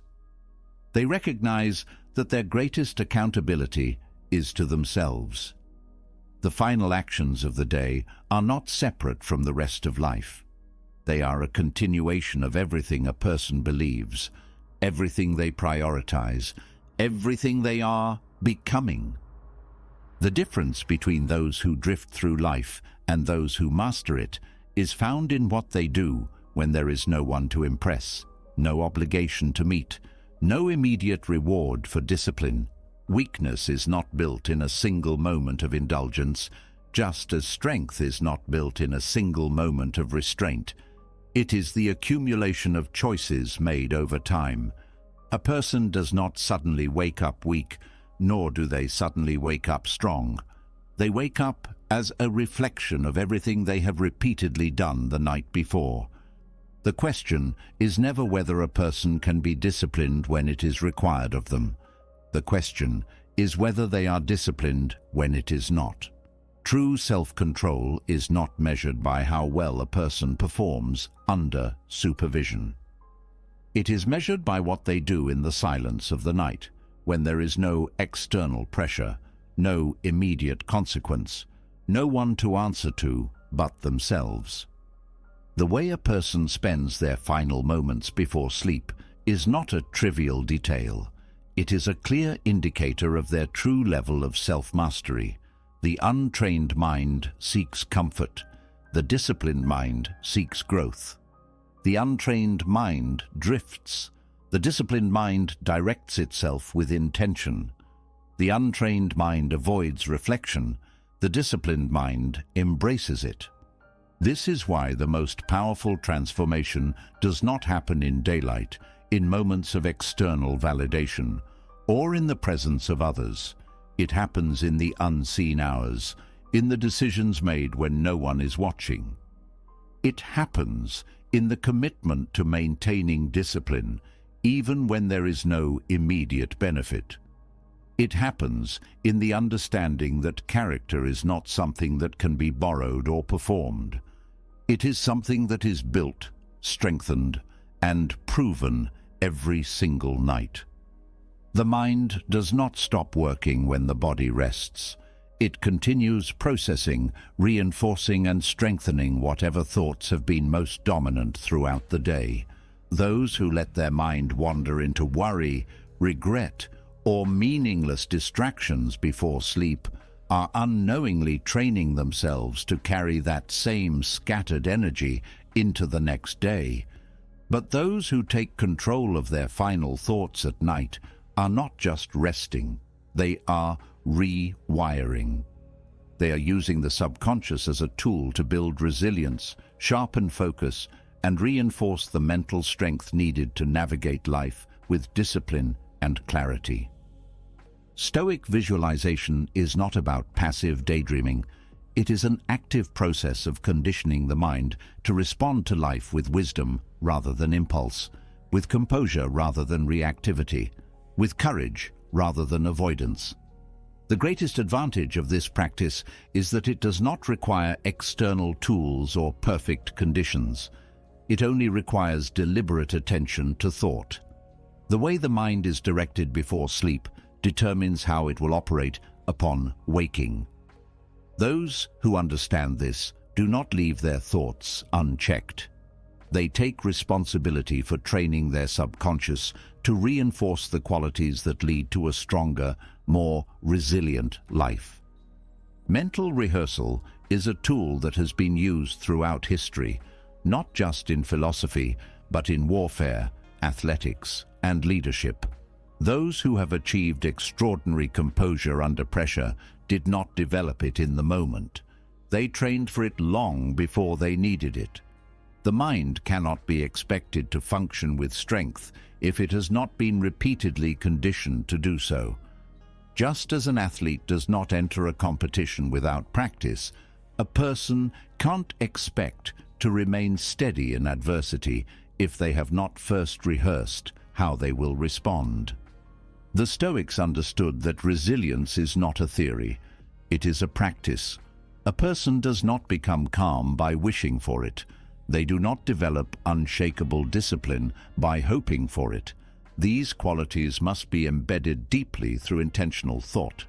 The power of visualization is that it does not wait for external challenges to occur before training the mind. It allows a person to pre-program their responses so that when difficulty arises, the reaction is already set. They do not have to remind themselves to stay composed because they have already conditioned themselves to operate that way. Before sleep, the mind is in a highly impressionable state. It is no longer preoccupied with external distractions, which means that whatever thoughts are most frequently rehearsed in this period become deeply ingrained. If the last moments of wakefulness are spent in negativity, the subconscious reinforces that mindset. If they are spent mentally rehearsing strength, discipline, and clear thinking, those qualities become the default operating system of the mind. This is why the final thoughts before sleep are not just reflections of the day, they are instructions for the future. A person who engages in Stoic visualization is not hoping for self-improvement. They are actively building it. They are mentally rehearsing the ability to remain calm in situations that would normally trigger frustration. They are visualizing themselves responding to setbacks with complete control instead of reacting emotionally. They are reinforcing the understanding that most suffering is self-created, that external events hold no power except for the meaning assigned to them. They are training their mind to filter what matters from what does not, what deserves energy from what should be ignored, what should be engaged with, and what should be let go of without resistance. This is not a passive process. It requires deliberate engagement with thought. The Stoics did not view philosophy as something to be studied occasionally. They viewed it as a tool to be practiced constantly. Every night was an opportunity to refine the mind, to sharpen perspective, to detach from what weakens and reinforce what strengthens. Those who approach visualization with the same level of seriousness and consistency will find that over time, their natural responses shift. What once caused distress no longer holds power. What once seemed like a challenge is now met with indifference. What once triggered frustration is now observed with a clear and rational mind. The subconscious mind absorbs patterns, not isolated thoughts. This means that a single night of visualization will not instantly transform a person's mindset. But repeated exposure to the same principles creates deep psychological restructuring. Those who engage in this process nightly will find that their automatic way of thinking begins to change. The discipline, composure, and detachment they rehearse before sleep become ingrained responses rather than forced efforts. The key to effective visualization is specificity. The mind does not respond well to vague concepts. Telling oneself to be stronger is not enough. The mind must be trained in precise situations. If a person tends to be impatient, They must rehearse exactly how they will react with patience the next time frustration arises. If they struggle with overthinking, they must practice mentally letting go before the thought pattern takes control. If they are too attached to external validation, they must visualize themselves remaining indifferent to praise or criticism. The more precise the mental rehearsal, the more automatic the response becomes in real situations. This is why the Stoics repeatedly revisited the same principles. They were not trying to learn something new each time. They were reinforcing what must never be forgotten. The mind does not change by understanding something once. It changes through repetition. Each night before sleep is an opportunity to engrave wisdom deeper, to remind oneself of what is truly important, to detach from the trivial and reinforce what is essential. Many people underestimate the power of mental conditioning because it does not produce immediate, visible results. But just as physical strength is built through repeated training, mental strength is developed through unseen effort. No one else will see the work done before sleep. No one will applaud the discipline of rehearsing resilience in solitude. But the results will become clear in moments of difficulty, when the mind no longer struggles to stay composed, because it already functions that way. This practice also eliminates the need for constant willpower during the day. Those who wake up with a mind that has already been trained in composure do not need to exhaust themselves trying to stay calm or think rationally. Their mental conditioning has already prepared them.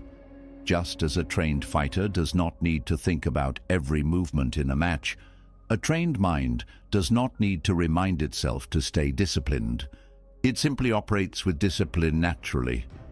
The greatest advantage of Stoic visualization is that it allows a person to prepare for difficulty before it arrives. It removes the element of surprise. It eliminates the excuse of, "I didn't expect this." Those who have already rehearsed their response to hardship do not experience it as an interruption. They see it as a scenario they have already mastered in their mind. They do not need to force themselves to handle it well because they have already trained for it. This is why the Stoics believed in preparing the mind daily. Strength is not built in the moment of hardship. It is built before hardship appears. Those who practice mental conditioning every night are not left scrambling for resilience when challenges arise. They meet difficulty with a steady and unshaken mind, not because they were born with it, but because they trained themselves to be that way. The process of rewiring the mind through visualization is not difficult. It requires no external tools, no extra effort beyond deliberate thought. Yet, it is one of the most powerful methods of ensuring that the mind does not weaken over time. A person who waits until stress arises to strengthen their mental framework is already too late. But a person who trains their responses in advance removes the need for struggle. They wake up clear, composed, and fully prepared, not because they force themselves to be, but because their subconscious has already made it effortless. Every night is an opportunity to either strengthen the mind or let it weaken. Those who take control of this process will find that over time they no longer struggle with emotional reactivity, impatience, or fear of the unknown. They have trained themselves beyond those limitations. They do not wake up hoping to be stronger. They wake up already strong, not by luck, not by accident, but by deliberate, disciplined mental conditioning. Emotions do not disappear on their own. They linger, they shape the mind, and they carry their weight into the next day if they are not properly handled. Many people assume that simply going to sleep will reset their emotional state. But this is not how the mind works. If anger, regret, or frustration are left unresolved, they become embedded in the subconscious, resurfacing in different forms: fatigue, irritability, stress, or a restless mind. The Stoics understood that emotions must be processed, examined, and let go of deliberately before sleep in order to maintain a strong and stable inner world. Negative emotions are not inherently harmful. They are signals, clues about the internal world, but they become destructive when they are left unchecked. The mind that holds on to resentment does not weaken the person it resents. It weakens itself. The mind that clings to regret does not change the past. It only corrupts the present. The mind that allows frustration to linger does not resolve problems. It only exhausts itself. Those who refuse to let go of emotional disturbances before sleep are unknowingly conditioning themselves to wake up with the same burdens. Strength does not come from suppressing emotion. It comes from understanding it, confronting it, and dissolving its hold. The person who masters this process does not wake up weighed down by unfinished thoughts. They wake up with clarity, focus, and energy because they have already removed the emotional clutter that would have drained them. The Stoics did not advocate for ignoring emotions. They encouraged examining them with logic, stripping them of their power, and ensuring that they do not dictate one's actions. A simple yet powerful way to achieve this is through mental examination. Before sleep, the mind must be directed to look at what it is holding on to. Is there anger towards someone? Is there regret over a past action? Is there frustration about something that did not go as planned? These thoughts, left unchecked, become part of the subconscious operating system. But if they are examined, they lose their grip. The goal is not to justify or explain them away, but to see them as they are, without distortion. Anger is often the result of misplaced expectations. A person expects others to behave a certain way, expects life to be fair, expects circumstances to align with their desires. When reality does not match those expectations, frustration arises. But the Stoic response is to question the validity of these expectations. Why should another person act exactly as you wish? Why should life unfold in a way that guarantees personal satisfaction? Why assume that external forces are obligated to align with personal preferences? The more one examines the source of anger, the more unreasonable it appears. If anger is not useful, if it does not solve anything, then why carry it into the next day? Regret operates in a similar way.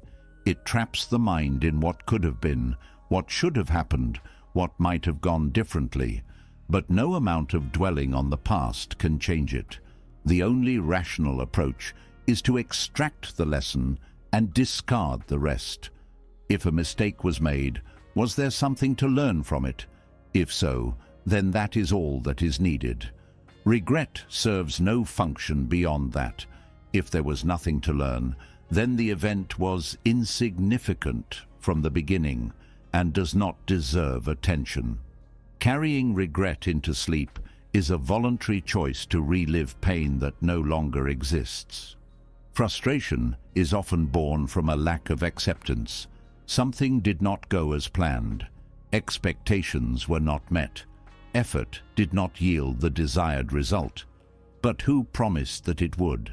Life is indifferent to preference. The more a person resists this fact, the more suffering they create for themselves. The Stoic way is to align with reality, not to fight it. If an effort failed, then it was not meant to succeed at that time. If something did not unfold as hoped, then there is an opportunity to adjust and move forward.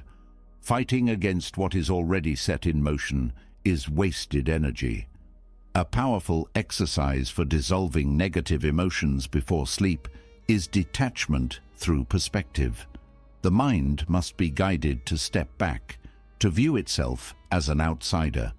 This requires asking, if another person were experiencing this same emotion, What advice would I give them? If this situation were happening to someone else, would it seem as overwhelming as it does now? Does this really matter in the grand scale of life? When an emotion is seen from a distance, its intensity diminishes. It no longer feels all-consuming. It becomes just another thought, not a defining experience. The mind must also be trained to see the impermanence of emotions. Every emotion, no matter how intense, eventually fades. What feels unbearable today will barely be remembered in a month. What seems like an urgent frustration will be irrelevant in the future. The Stoic approach is to recognize this in the present moment, rather than waiting for time to reveal it. If an emotion will not matter in a year, then why let it dictate the present? The sooner this realization is applied, the faster emotions lose their power. Letting go of negative emotions before sleep is not about denying reality. It is about ensuring that reality is seen without distortion. It is about acknowledging emotions without allowing them to govern thought and behavior. A person who masters this does not wake up carrying emotional residue from the previous day. They start fresh. They move forward without dragging unnecessary weight. Another method of overcoming emotional disturbances before sleep is identifying the root cause. Often, the emotion being felt is not the real issue. Anger toward a person may stem from personal insecurity. Frustration about an outcome may be disguised, fear of failure. Regret about the past may be a refusal to accept imperfection. The Stoic approach is to go deeper, to question, what am I really feeling? What belief is fueling this emotion? When the true source is uncovered, it can be dealt with rationally rather than through emotional reaction. Sleep is meant for recovery, not for carrying unresolved burdens. The subconscious does not make decisions. It processes whatever is left unfinished. Those who go to sleep with anger, regret, or frustration wake up with the same emotional patterns reinforced. Those who dissolve these emotions before sleep wake up mentally lighter, clearer, and more in control. The greatest advantage of this practice is that it creates a habit of detachment. Those who consistently train themselves to let go of unnecessary emotion before sleep develop the ability to do so during the day as well. They no longer waste energy clinging to things that do not serve them. They do not let temporary emotions dictate their long-term mindset. They develop emotional immunity, a state where external events no longer dictate internal peace. Emotional disturbances are not eliminated by force. They are dissolved through understanding. The person who does this work before sleep will wake up without the need to battle their own thoughts. They will not have to correct emotional instability in the morning because they have already removed the source of instability the night before. This is not a temporary fix. It is a long-term shift in how the mind processes everything it encounters. There is a reason why the Stoics placed such emphasis on daily self-examination. It was not an intellectual exercise. It was a necessary practice for maintaining a mind that is free from unnecessary suffering. Those who skip this practice do not escape their emotions. They only postpone their confrontation with them. But those who face their emotions each night, strip them of their illusion of power, and discard them before sleep wake up stronger, lighter, and in complete control. The power of this practice is not in what is added, but in what is removed. It is not about creating strength. It is about eliminating what weakens the mind. The person who masters this method will not only improve their sleep, they will reprogram their entire emotional state. They will move through life with a steady and unshakable mind, untouched by unnecessary suffering, not because they were born this way, but because they trained themselves to be this way. A mind that is not at peace cannot rest. A body that is not cared for cannot endure. Strength is not only about mental clarity and resilience, it is also about understanding that the foundation of a strong life begins with how well one sleeps. Many assume that sleep is just a biological necessity, something the body does automatically, but quality sleep is a discipline, one that determines how effectively the mind and body will function the next day. Those who neglect this aspect of their well-being are unknowingly weakening their ability to remain calm, rational, and in control. The Stoics understood that every aspect of life must be approached with intention, and sleep is no exception. Modern life has conditioned people to treat sleep as an afterthought, something to squeeze in between obligations, entertainment, and distractions. But rest is not optional for those who seek to master themselves. A restless night leads to a restless mind. A mind that does not enter a deep state of renewal will wake up fragmented, reactive, and lacking clarity. There is no great achievement that can compensate for a mind that is exhausted. No amount of effort, discipline, or strategy can override a lack of proper recovery. The body and mind are not separate entities. They are interdependent. Weakness in one leads to weakness in the other. The quality of sleep is more important than the quantity. Many people assume that simply spending enough time in bed is enough, but sleep that is shallow, fragmented, or disrupted by stress does not provide true restoration. It's not enough to lie down and close one's eyes. The nervous system must enter a state of complete calm. A mind that is still carrying the weight of the day, that's overstimulated by noise and distraction, that's conditioned to remain on high alert, will not allow deep rest to occur. The Stoic approach to sleep is not about passivity.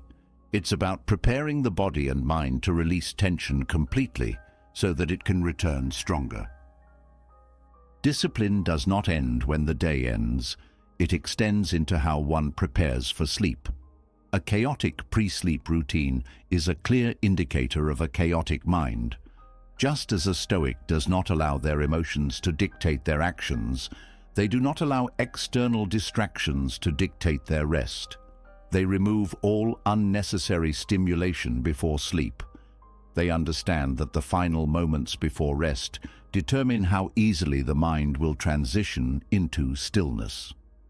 Those who engage with excessive noise, bright screens, or mental clutter before bed are actively working against themselves. They are introducing tension where there should be relaxation. They are keeping the nervous system engaged when it should be slowing down. The body is not separate from the mind. Physical habits shape mental habits. Those who train their body to settle into deep rest without resistance train their mind to operate with clarity during the day. Those who treat sleep as an inconvenience, something to be delayed or shortened, will struggle with focus, patience, and emotional stability. They will find themselves needing to exert extra effort just to maintain the composure that would have come naturally had they simply respected the importance of rest. One of the most overlooked aspects of sleep hygiene is the state of the sleeping environment. A person who allows their surroundings to be cluttered, chaotic, or filled with unnecessary stimulation is unknowingly reinforcing a scattered mind.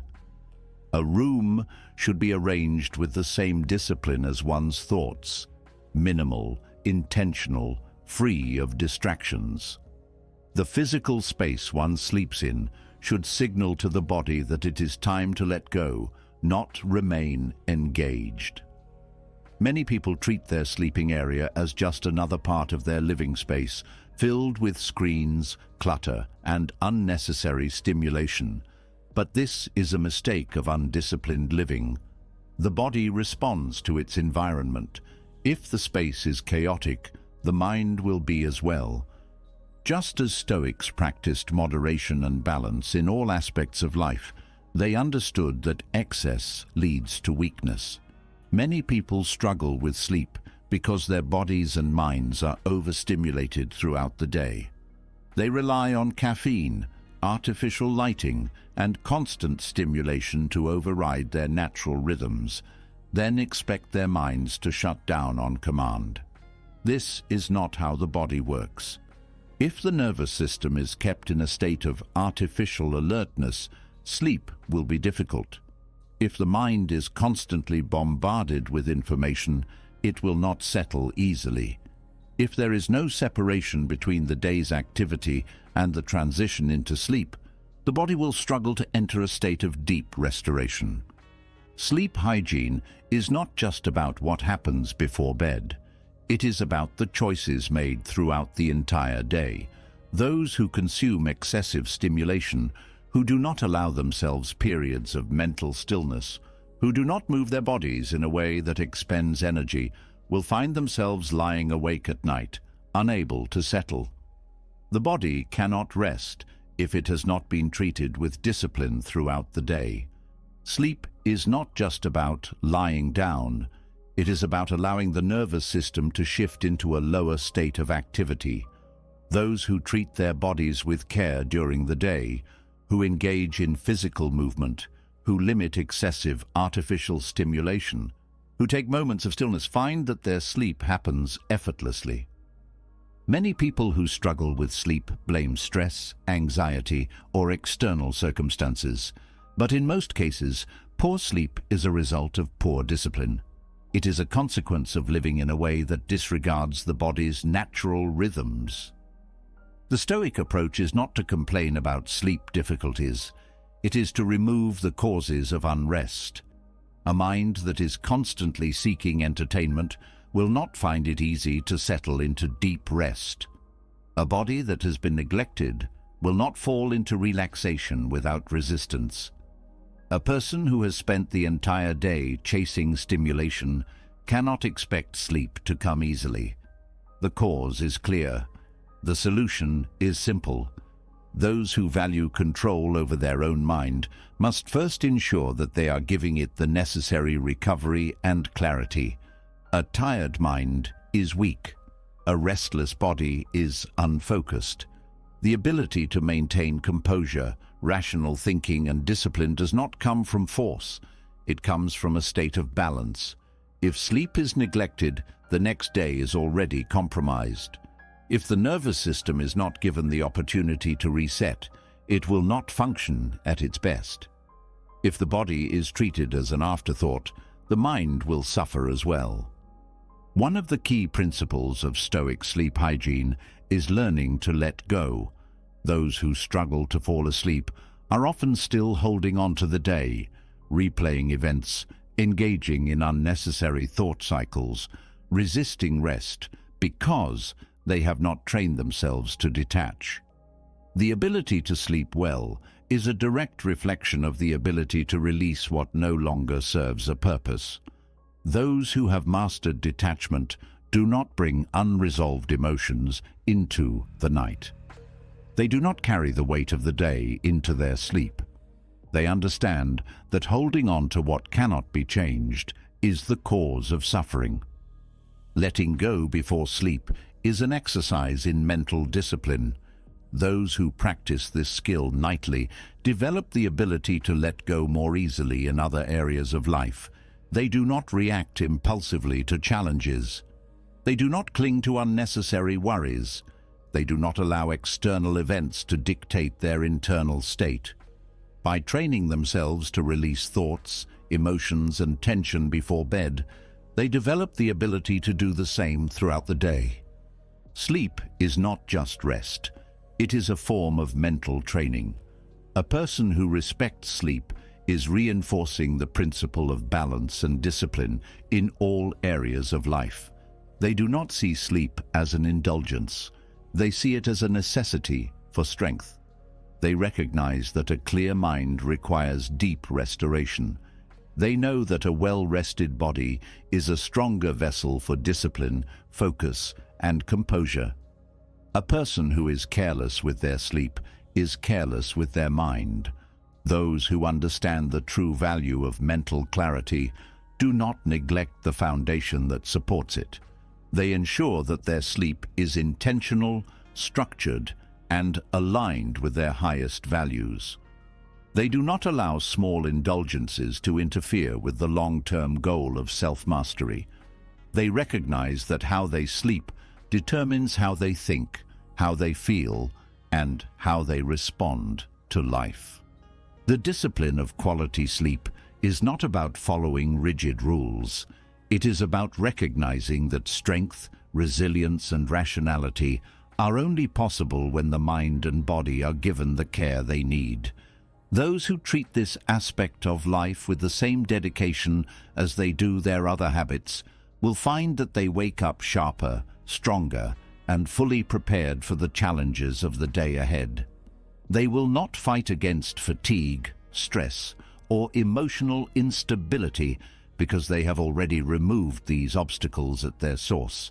They do not merely sleep, they train their mind and body to rest with purpose, and in doing so, they wake up unshakable. Expectations are a silent thief of peace.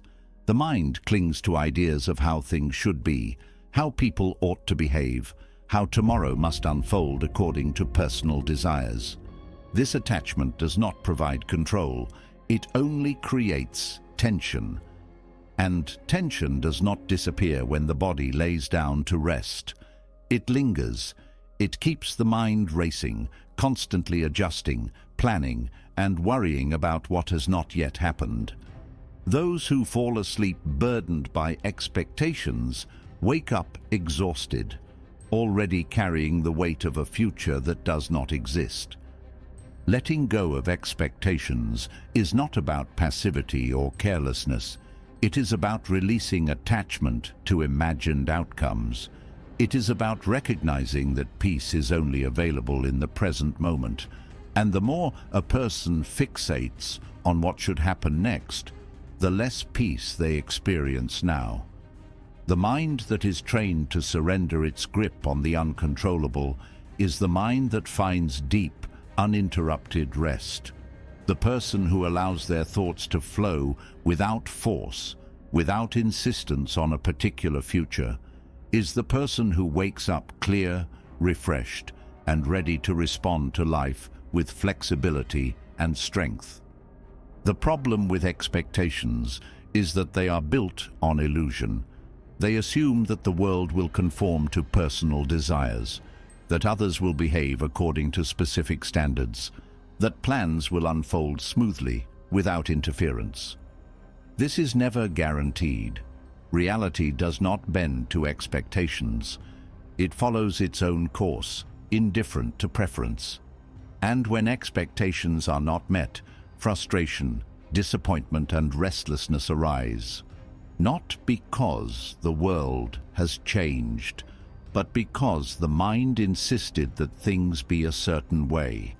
Before sleep, these expectations must be recognized for what they are: mental constructs that serve no purpose other than to disturb inner peace. The Stoics understood that suffering is not caused by external events, but by the mind's resistance to them. The person who expects nothing is never disturbed. The person who insists that the world meet their conditions is constantly at war with reality. If sleep is to be deep, if the mind is to settle completely, this war must end before the body rests. The idea of no expectations does not mean surrendering personal effort. It does not mean withdrawing from life or refusing to set goals. It means acting with full presence, fully engaged, while remaining unattached to the outcome. It means doing what must be done without demanding a specific result. This approach eliminates worry. It dissolves unnecessary mental strain.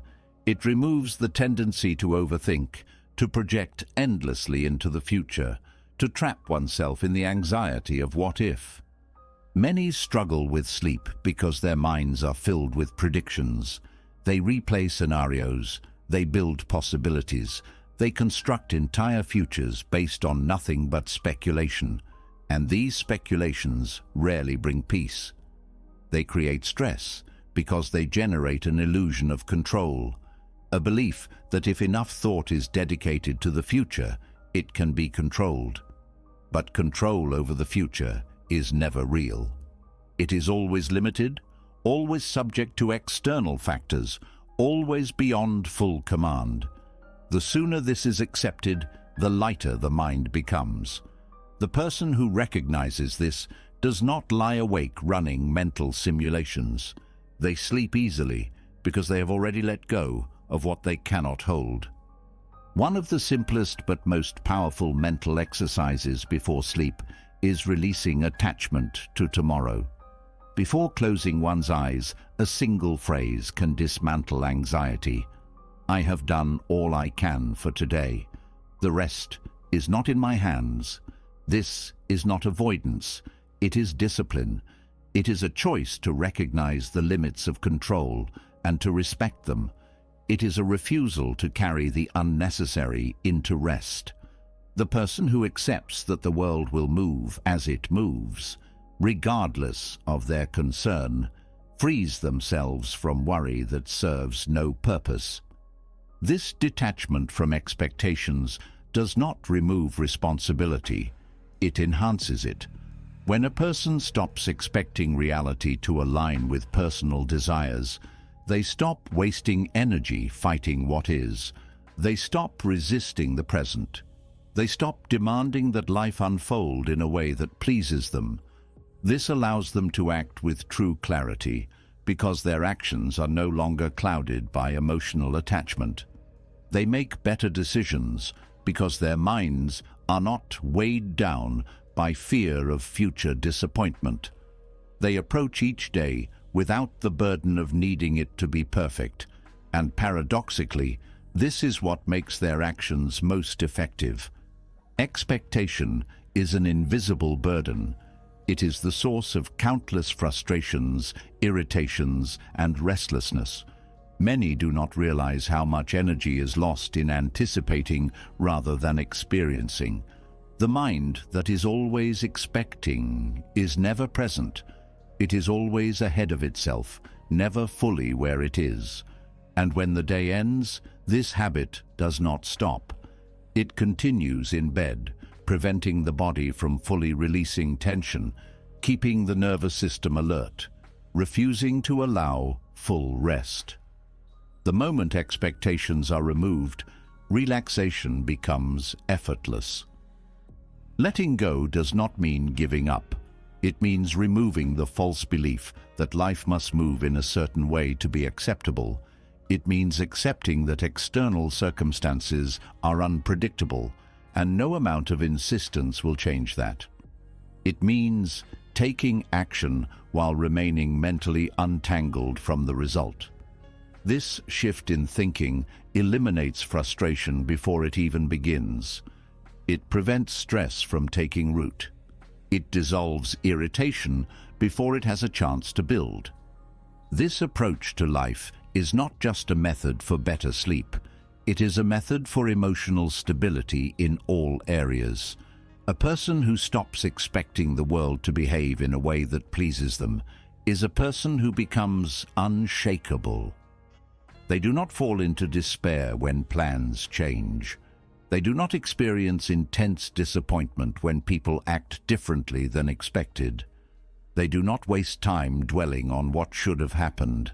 Their energy is preserved. Their mind is free from unnecessary tension.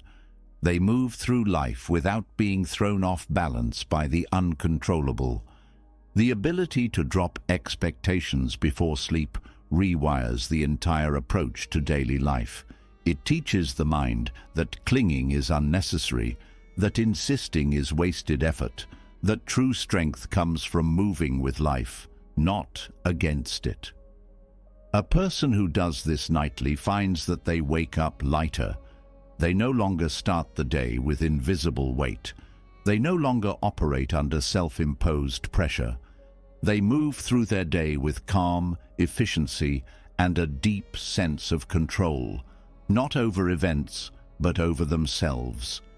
Every night is an opportunity to let go of the unnecessary. Every night is a chance to remove what has been carried for too long. The person who takes this practice seriously will find that over time, their natural tendency shifts. They no longer hold on to things that do not serve them. They no longer suffer over things that do not matter. They no longer create stress where it does not need to exist. Their life becomes lighter, not because circumstances have changed, but because they have changed how they engage with them. There is no need to wait for sleep to remove stress. There is no need to carry worries from one day into the next. Everything that is not essential can be dropped, released, discarded before rest. This is not weakness. It is the highest form of strength. It is the ability to walk through life without being controlled by it. The more one lets go, the less one is disturbed. The less one clings, the more freedom is available. The person who makes this a habit does not just sleep better, they live better. A mind free from expectations is a mind that rests deeply. A mind that rests deeply is a mind that wakes up strong. And a mind that wakes up strong is a mind that meets the world with complete control over itself. Not because life has become easier, not because others have changed, but because expectation has been replaced with clarity. This is the power of letting go. This is the freedom of no expectations. Finally, strength is not built through constant strain. A mind that never slows down, that never allows itself full restoration, is not strong. It is fragile, stretched thin, and weakened by exhaustion. Those who believe that endurance is found in endless activity do not understand the true nature of resilience. The strongest individuals are not those who push themselves without pause, but those who know how to recover with purpose. A mind that is never given deep rest becomes clouded, reactive, and unable to function at its highest capacity. The final lesson of Stoic sleep training is not just about closing one's eyes. It is about allowing the mind to reset, renew, and return sharper than before.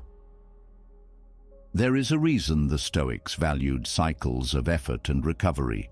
They knew that strength was not about endless action, but about mastering the balance between engagement and retreat. Just as a warrior does not remain in battle without respite, the mind cannot be in a state of constant exertion and expect to remain effective. The ability to withdraw, to fully detach from the demands of the day, and to allow the mind to enter true stillness is a skill that determines whether a person operates at their highest potential or whether they remain trapped in a cycle of diminishing returns. Many believe that pushing harder is the solution to every challenge. They treat rest as a secondary concern, something to be minimized in order to maximize productivity. But this is an illusion. The overworked mind becomes sluggish. Decision-making suffers. Emotional control weakens. Irritability increases. Focus is lost. What seems like effort is often just a poor use of energy, a failure to understand that recovery is not the opposite of discipline. It is a requirement for it. Deep rest is not just sleep. It is a conscious practice of allowing the mind to retreat from tension. It is an act of stepping back, of recognizing that the greatest clarity does not come from force, but from the ability to reset completely. A mind that is constantly engaged is like a blade that is never sharpened. It dulls over time, loses precision, and eventually becomes ineffective. Those who do not understand this principle suffer in ways they do not even realize. They wake up tired despite having spent hours in bed. They struggle to focus despite endless effort. They feel restless despite inactivity. The issue is not time. The issue is quality. The depth of rest matters more than the duration. The Stoic approach to sleep is not just about avoiding fatigue. It is about mental fortification, about ensuring that each night serves as a resetting mechanism that allows for full clarity upon waking. The person who masters this does not wake up dragging the burdens of the previous day into the next. They do not start each morning already carrying exhaustion. They wake up prepared, focused, and with a mind that is fully present. This ability to rest deeply is a discipline, not an accident. Many assume that sleep is automatic, that simply lying down will produce restoration. But those who struggle with constant mental fatigue, who feel burdened even after long hours of rest, are proof that sleep without intention does not lead to true recovery. The nervous system must be trained, conditioned to enter a state of complete stillness. This is why the Stoics emphasized mental quietude before sleep. A mind that goes to bed in turmoil will wake up in turmoil. A mind that is trained to detach, to enter sleep without resistance, to release all that is unnecessary, will wake up calm, clear, and fully in control.